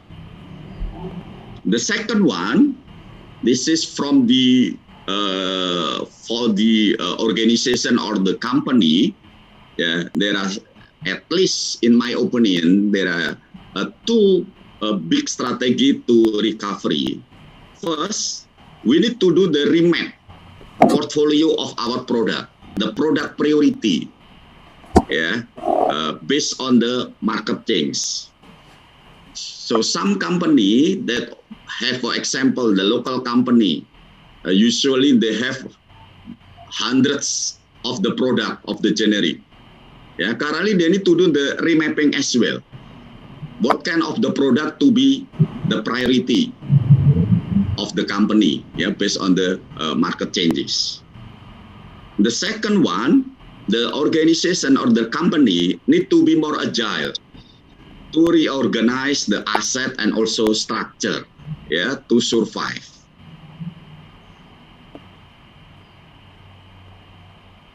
Already mentioned by Prof. Ujang and also Prof. Laili, I agree with that. Also in pharmaceutical industry, digital is a must. Yeah, digital is a must. Yeah, because we need to have widen access without to have the face-to-face meeting. So there are some provider or digital health like a Halodoc. Yeah, I got the data very surprisingly. Yeah, Halodoc monthly active user increase from around 7 million before the pandemic to 22 million. Yeah, so it's mean that the demand to do the consultation through the telemedicine or online having already increased significantly. The other strategy that we need to do as a pharma industry is we need to do the partnership with the digital health solution. Yeah, I have experience, yeah, in one therapeutic class, yeah, especially for chronic treatment, and then we got benefit from the collaboration with the digital health platform company or digital health solution. First is for the pharmaceutical company will get the improvement on the outcome. And the second, because we are talking about the chronic disease, chronic treatment, this is long-term, yeah, long-term therapy. So we need to have directly connection to the patient. We need to monitor the patient. That's why we need the collaboration or partnership with the digital health solution. The second, by connecting to the customer or consumer, we can have the opportunity or the need of the patient or the consumer. And then the last one is we can strengthen our product branding. If the pharmaceutical company can do this partnership with the digital health solution, I think the access of the product, the access of information can spread very quickly. That's also already the other benefit by having partnership with the digital solution. So this is my last part of the presentation, yeah, related with the consumer behavior. I will share some finding, yeah, on the survey that conducted by Ministry of Health about the vaccine acceptance. Yeah, approximately around more than 70% of the respondents have some knowledge, yeah, but 26% still don't know that there is intention of the government to give the vaccination.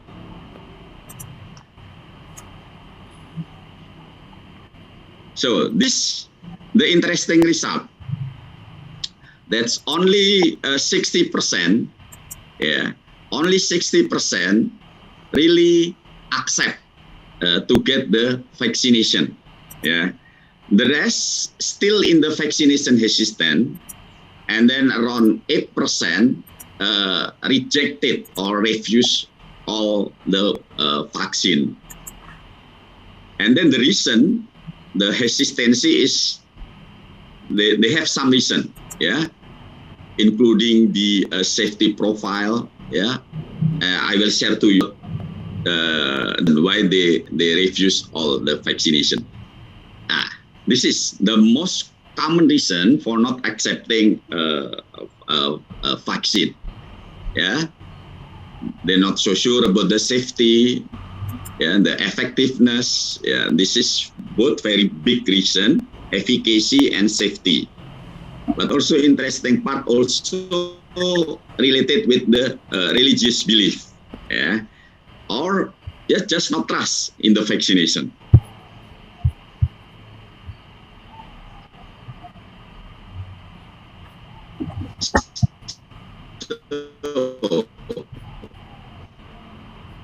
In summary, with class of the economic, religion, and also respondent with or without health. Having this data, I think now Indonesian government have a communication strategy based on this result of the survey. Yeah, for example, they ask the influencer from the leader of the religion. Yeah, also some famous people. Yeah, to educate people that still reluctant to be vaccinated.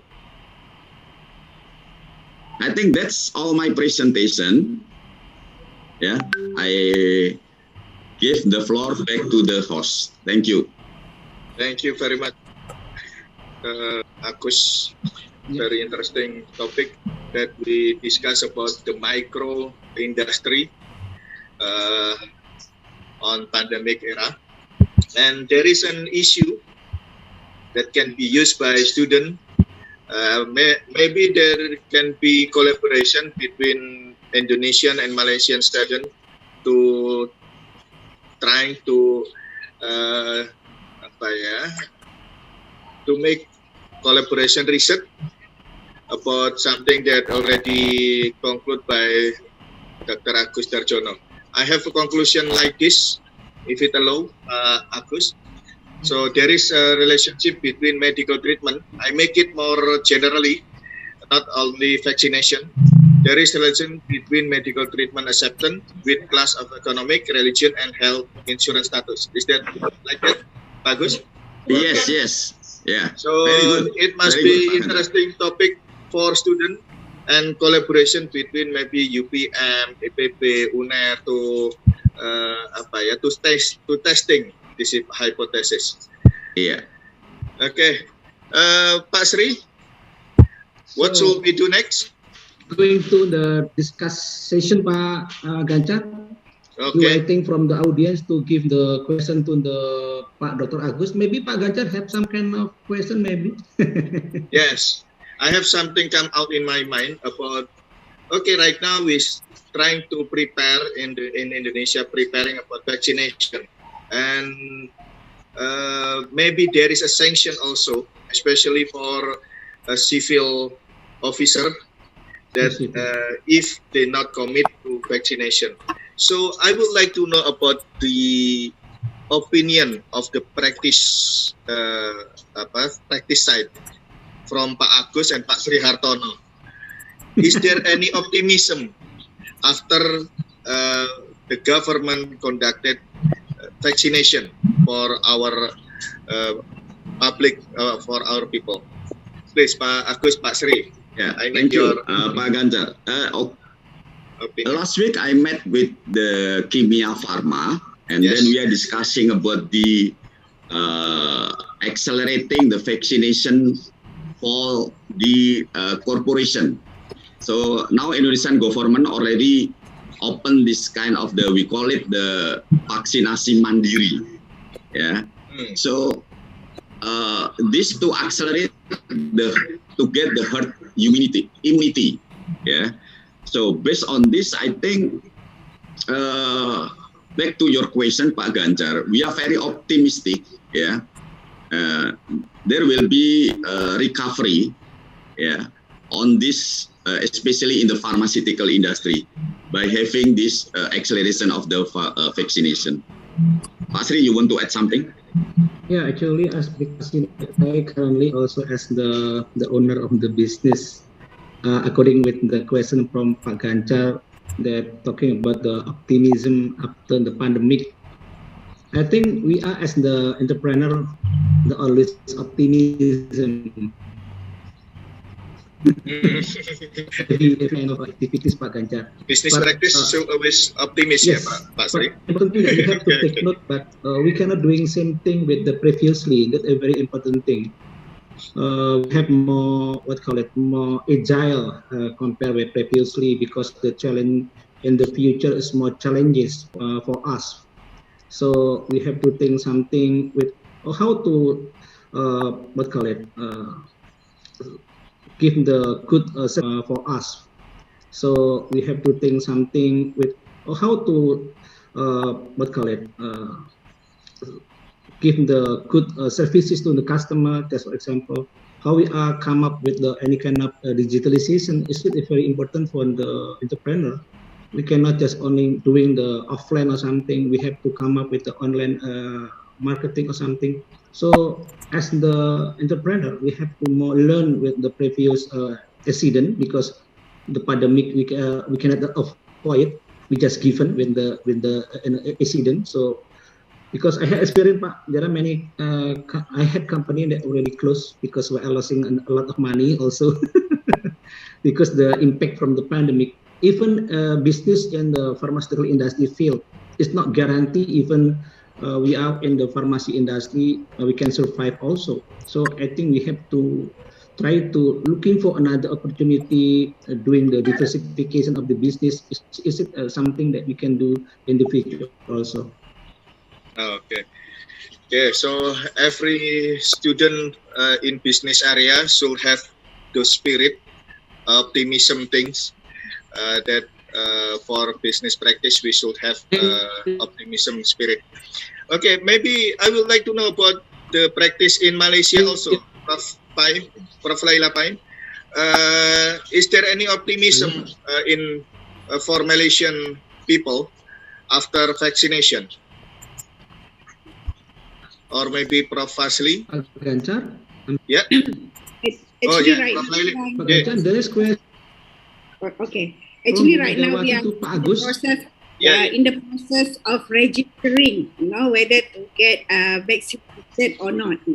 So the frontliners, the government already give the vaccine, already right now. So like myself, I have registered to get the vaccine. So in terms of whether we are optimistic or pessimistic, we are optimistic. Higher percentage of people will go for vaccine, just to be just like Dr. Agus mentioned, the percentage in Indonesia, there are some certain number of people who will be reluctant, to be vaccinated. I think here in Malaysia also we have that certain percentage. So many campaign, explaining about the importance of. So to me, I'm quite optimistic that many people will get the vaccine. Inshallah. Okay. Bismillah. Hope that everything will be fine after vaccination. So there is another question about fake vaccination. This is an important thing. From Bu Megawati nih. For Pak Agus, I read about the fake vaccine in media. How the business respond about this? Ask to Prof. Laili, is there any issues in Malaysia about fake vaccine also? Okay, Pak Agus, what is your response about fake vaccine? Yeah, thank you, Pak Ganjar, and also I think the question came from Bu Mega. Yeah. From the pharma industry, we still believe that our local FDA, BPOM, if we are talking about the vaccine is one the product of the pharmaceutical that very difficult to be imitated. Yeah, so different. If I'm talking about the Viagra or Constant, I came from the Pfizer. Yeah, Viagra or Constant is very easy. Yeah, I have experienced that when there is a fake product and then we change the packaging. The fake product also have ability to change, something like that, yeah, because this is the oral product. But if you are talking about the vaccine, and also now we just started, yeah, of the vaccination. So we are in the industry still believe that all the vaccination that we have right now available in the market in Indonesia is not fake. That's in my opinion, based on the pharmaceutical industry. And also Dr. Megawati asked what will be the response of the industry, yeah, for the vaksinasi mandiri. Yeah, I talked to some multinational company, because if we are talking about the vaksinasi mandiri, the company can choose which vaccine. Yeah, currently there are 4 vaccines that already approved to be part of the vaksinasi mandiri. Yeah, Sinopharm, I don't mistake, and then Moderna from US, and then Pfizer, and also Novavax. So the company free to choose which vaccine that they want to use for their employee and family. Yeah, related with the pricing. Yeah, based on the latest discussion with Kimia Pharma, currently the Ministry of Health and also all the stakeholder still discussion. Yeah, what will be the pricing? Because currently all the vaccine manufacturing have the different pricing, but government will have this kind of the pricing for the mandiri vaccination. So, for example, when I talk to the multinational company, they more prefer to use the US or US vaccine production than the Chinese vaccine production. Yeah. That's my sharing to answer the question. There is no opportunity for fake vaccination, for fake vaccine or maybe placebo vaccine gitu ya, Pak Agus. Maybe there is injection, but only water or vitamins, something like placebo. Is there any opportunity to having that? For the vaccine, as we aware that all the bottle, yeah, I said or the vial of the vaccine already have a barcode, yeah. So need to be tracking, Pak. So for example, Pak Ganjar, you will have the vaccination with this number series of the barcode. So that's why in the previously I said it's very difficult, yeah, to as long as you get the vaccine from the what do you call it, from the medical facility that approved by the government, something like that, yeah, not from the unauthorized clinic, something like that. Pak Ganjar. Thank you, Agus. Prof. Laili, is there any issues on Malaysia about fake vaccination? To my understanding, I'm not in pharmaceutical, but I think I don't know. Maybe Prof. Azli can help me in answering this question. I think that there's no issue about the fake vaccine here in Malaysia. And I personally, as an ordinary consumer and citizen of Malaysia, I believe that I will get a good vaccine. The government and the Ministry of Health will not give me placebo or water into my body. But I think there is no issue on fake vaccine, but the issue on the reluctant, some certain number of people, certain percentage of people who don't really believe in vaccine. We have that problem, but not many, or the percentage is very small, I guess. Hopefully we can go through this process smoothly and everybody agree to be vaccinated. That's my hope, I don't know, Prof. Azli, if you have any comment on this, because I'm not in pharmaceutical, but I really like the explanation about this. You teach me also about the vaccine. Thank you very much. Yeah. I just want to add, Pak Ganjar. Yeah, Pak Sri. I just want to add from Pak Agus. Currently, it's difficult to create or omit the counterfeit product that related with the vaccine product because government. Yeah. I don't know on the next. I don't know on the next if the vaccine that already in the free market, the counterfeit product is possible, but we don't know when. But currently, the process of the delivery, the vaccine from the from the pharmaceutical to the patient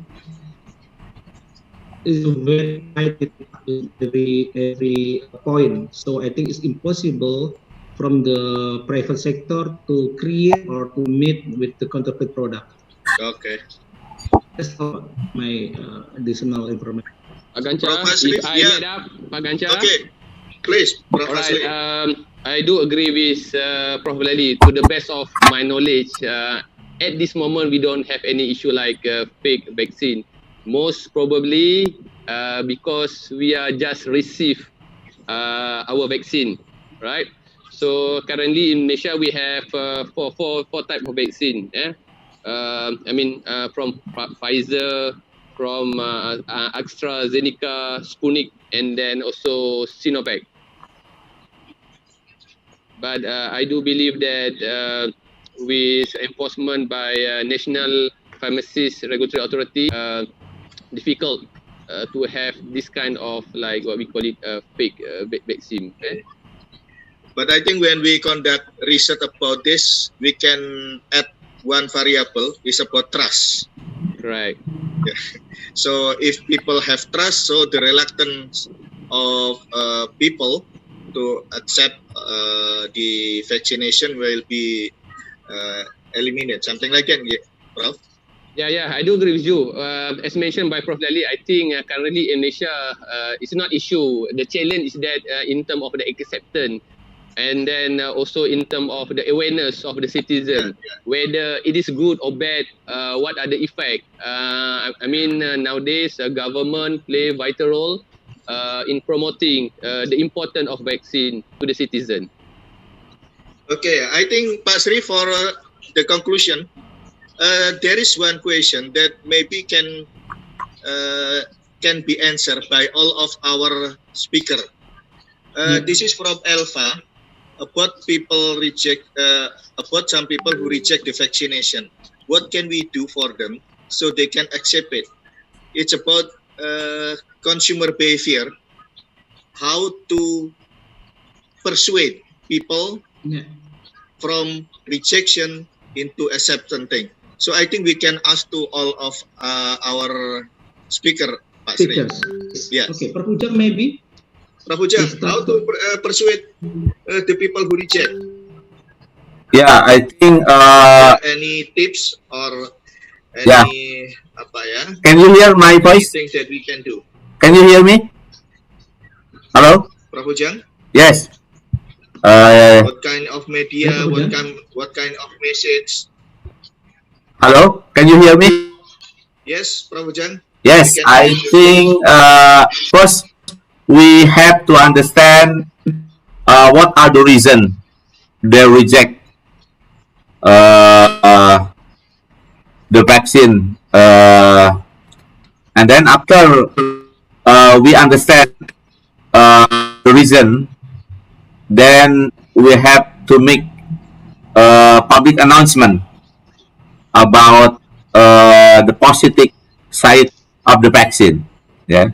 And the second thing is we have to intensify the social campaign about the negative reinforcement if we don't have the vaccine. Yeah. So in consumer behavior term, we use what we call by the incentive strategy. Yeah.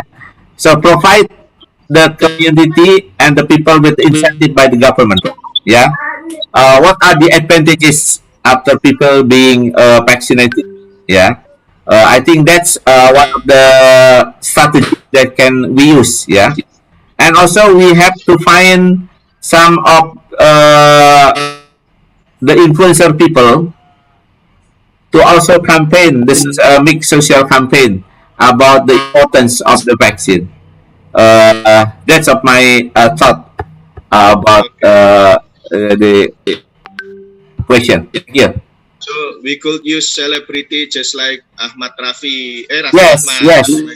Yes. Because if I ask young generation, please mention one or two influencers that you follow or you agree with their thinking and their mind, and it is easy for them to memorize some of the names. Okay, thank you, Prof. Ujang. Prof. Laili, what do you think? What should we do to persuade people who reject the vaccination?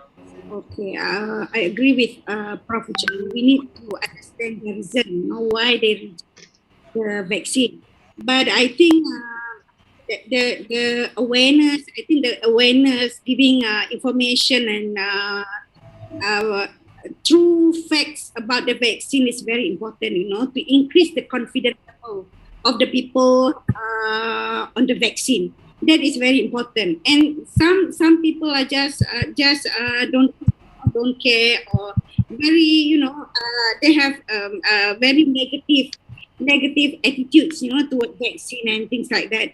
I think this one we really have to go to do a very good campaigning, explaining, just like what we have recently, where the ulama plus the medical professional, the scientists, they get together, and we have like a forum, talk about this vaccine.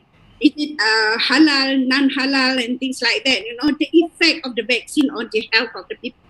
I hope this kind of program or campaign will open the mind of the people who do not trust in this vaccine. Maybe that is the way, we should try our best, to give awareness and knowledge about the vaccine. And then I think in economics we have like hard way, to kind of force people, because actually I recently listened to one of the minister, the religious the minister at the religion ministry or something like that, mentioned that it's a choice. Actually, it's a choice, harus, for the people to choose, whether to be vaccinated or not to vaccinated. But we on the other side, we have to follow the ulul amri, the government, the pemerintah. If that one is for the manfaat, for the benefit of the rakyat, the citizens. So at that point, it's become like a must for us to follow that. That is my view on that. I think people also can accept that kind of argument. If we are not concerned about ourselves only, but our population, our neighbors, our family, and things like that. I think we have to be very this is kind of paradigm shift, not to talk about yourself, but to talk about other people also. We have to take care of people around us, things like that. I think that can maybe can touch this people's heart, to accept the vaccine, things like that. Thank you. Agus, is there any additional comment? Yeah, I think just want to emphasize what Professor Ujang and Prof. Laili mentioned before. Based on the result of the survey, that the most common reason is 50% is about the safety efficacy. So I think for to address this reason is easy, just to show more data, fact, more communication, more campaign on the vaccine. But we need to do the rest, the another 50% that not related with the efficacy and safety. In my opinion, I believe that in this life, every people has at least one person that they can trust or believe. So we need to identify this. For example, if there is a people that more believe on the leader religion or more believe on the certain community, we can use this kind of the influencer, as Prof. Ujang mentioned before. So I think to educate, we need to do a simultaneous, the macro approach and then the micro. In the micro approach, the role of the family or community is really important, to educate or to influence people. So, but in the bottom line, I just want to say that every people, I believe that has influencer. So we need to know about this first, and then we can use the influencer to convince this person. Thank you. Thank you, Pak Agus. I think Very interesting, Pak Sri. interesting discussion, Pak Yeah. Ganjar. Because we can add our model if we want to conduct research. We can conduct experiment. We can choose which one is credible for our spokesperson. And is it ulama? Is it doctor? Or is it artist, celebrity? And we can choose the approach, how we can approach. Do we use emotional or maybe sanction to persuade people? Very, very interesting topics that we can have ended our discussion, Pak Sri. Yes, great, Pak. So I think that's all the event today, Pak Ganjar, because all the presentation that already present with their material. And then what's next, Pak Ganjar? We can share any information from the committee, so you can check to the chat, because from the chat you can find daftar hadir. Pak Ganjar? There is Google form, so you can fill the Google form to have the question, to have a certificate. So if you want to have the certificate, please fill in the Google form. Pak Ganjar, I just send the share screen with the next event, Pak Ganjar. Yes, you can see, Pak. Please. It's very small, Pak Sri. Could you make it bigger? Oh yeah. Or maybe you can explain about what. Is it clear? Yes. Yeah. Okay. Fine. What is the agenda? Maybe you can. All the academician, Pak, because we know in Indonesia, especially for the lecture in Indonesia, they are difficult to to get the Scopus publisher, Pak, to accept their journal and the Scopus publisher. So this event actually give us with the tips how to make the publication and success in the Scopus and also the worst. So I think this is very special event.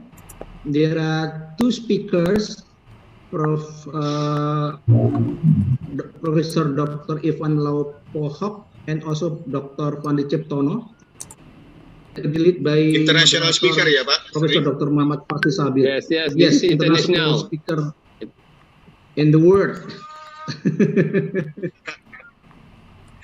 Yes, and there is a handsome moderator. Yeah, basically our speakers, they are very well known in terms of their H index or Google Scholar index. Okay. Yeah. So we will share this poster. He is the editor-in-chief, International Journal of Business and Society. It's a Scopus journal.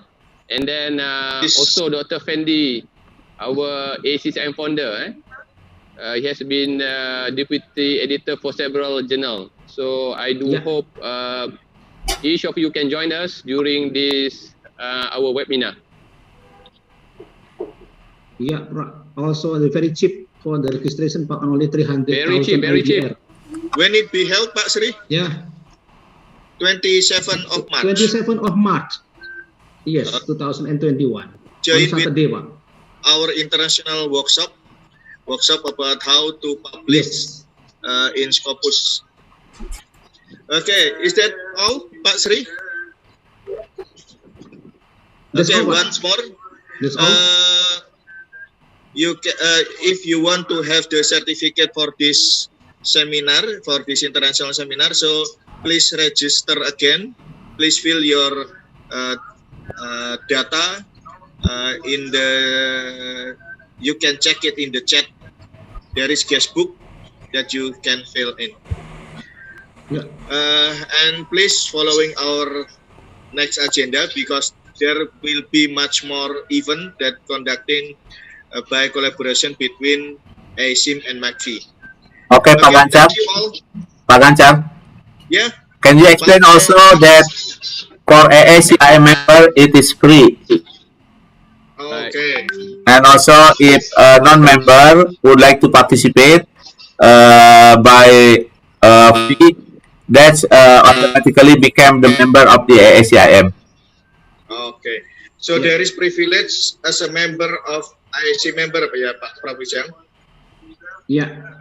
As part of our services to the member, Pak. Pak Gancar, Pak Sri, Prof. Laili also can be our member. You know, Prof. Laili very cheap, only RM100. Because I saw many our Malaysian friends here, so they can join us. Only 100, and then you can be automatically become our member. It's a good promotion. Inshallah, inshallah. Okay, that's all. Barakallah. Thank you for our speaker, all of our speaker. We have so many knowledge and discussion from our discussion in this international seminar. So thank you again, Prof.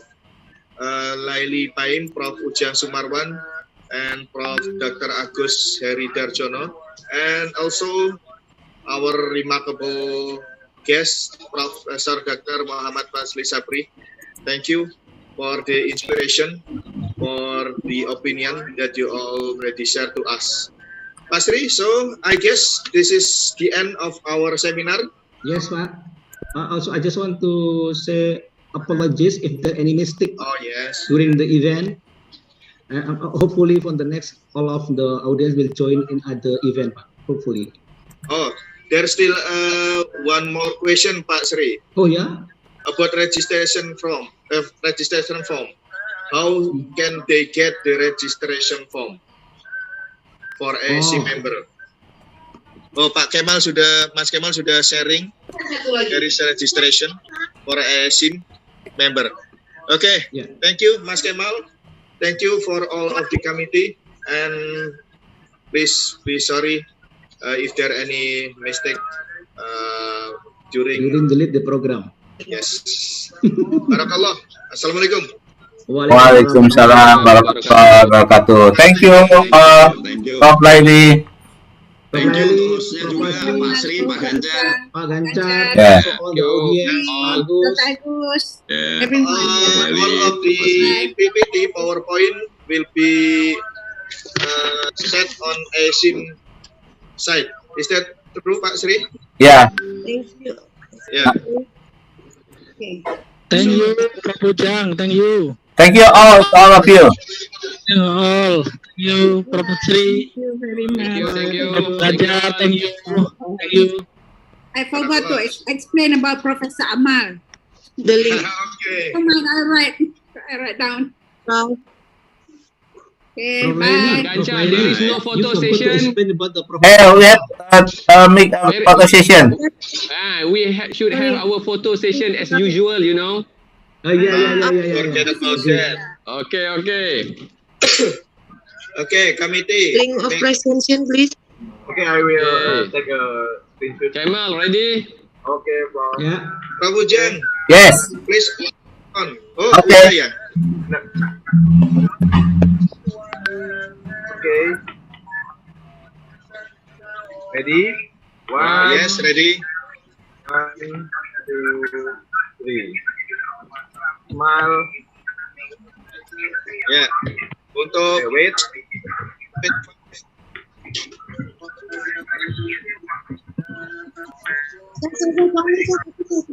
Satu lagi kayaknya. Udah selesai. Pak Gancar, we done? ya. Jadi nak apa? I think we done. Alright, Thank you, okay. Prof. Masri. Apa mana? Thank you. Masli. Have a good Thank you, Prof. weekend Laili. all. Bye. Ya. Yes, Stay safe. bye. Thank you, bye.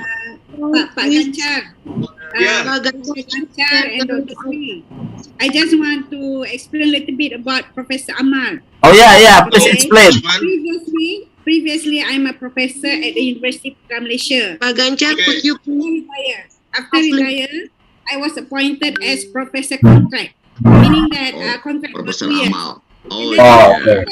That one contract, and after that contract, I still attached with the university, but this one Professor Amal, meaning a volunteer professor.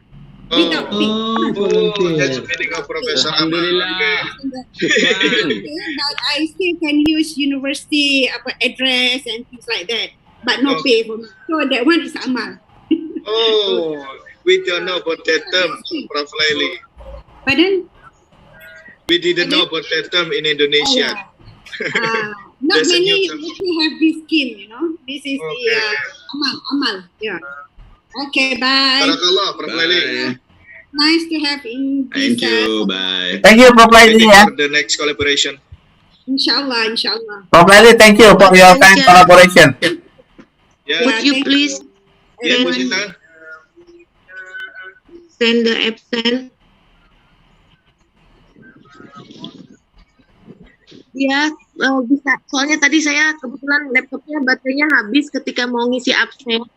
Oh, Boleh tadi berikan absen lagi. Udah ke handphone. Mas Kemal masih ada enggak? Iya. Kemal. Tolong di share lagi. Share link untuk Untuk yang itu, Prof. Bapak, untuk yang operasi. esensi daftar hadir. Pak Ganjar, Ya, udah saya bisa share. Ya.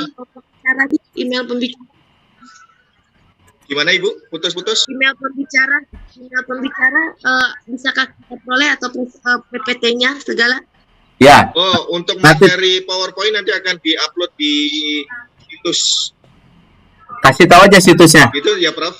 Ya. Nanti akan kita upload di situs sim.biz, Bu. Atau ini aja dah.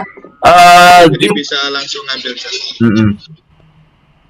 Nanti kita ini aja kirim email ke ini ya. Prof. Dan nanti setelah mengisi daftar hadir itu nanti ya sertifikat dan PPT nanti akan ada lanjutannya Ibu. Oke, makasih ya Pak Ganjar, Prof. Terima kasih. Matur suwun Bu Sinta. Terima kasih, Matur suwun. Prof Bujang, saya pamit dulu jam 12. Thank you ya. Thank you very much ya. Thank you. Mengajar semuanya, Mas Prof. Terima kasih ya. Thank Bapak you. Presiden, Pak Dr. Ganjar, Pak Agus, Thank you. Pak Mas Kemal. Okay, thank you. Pak Sri, I see you 5:30 Kuala Lumpur time. Oke, siap.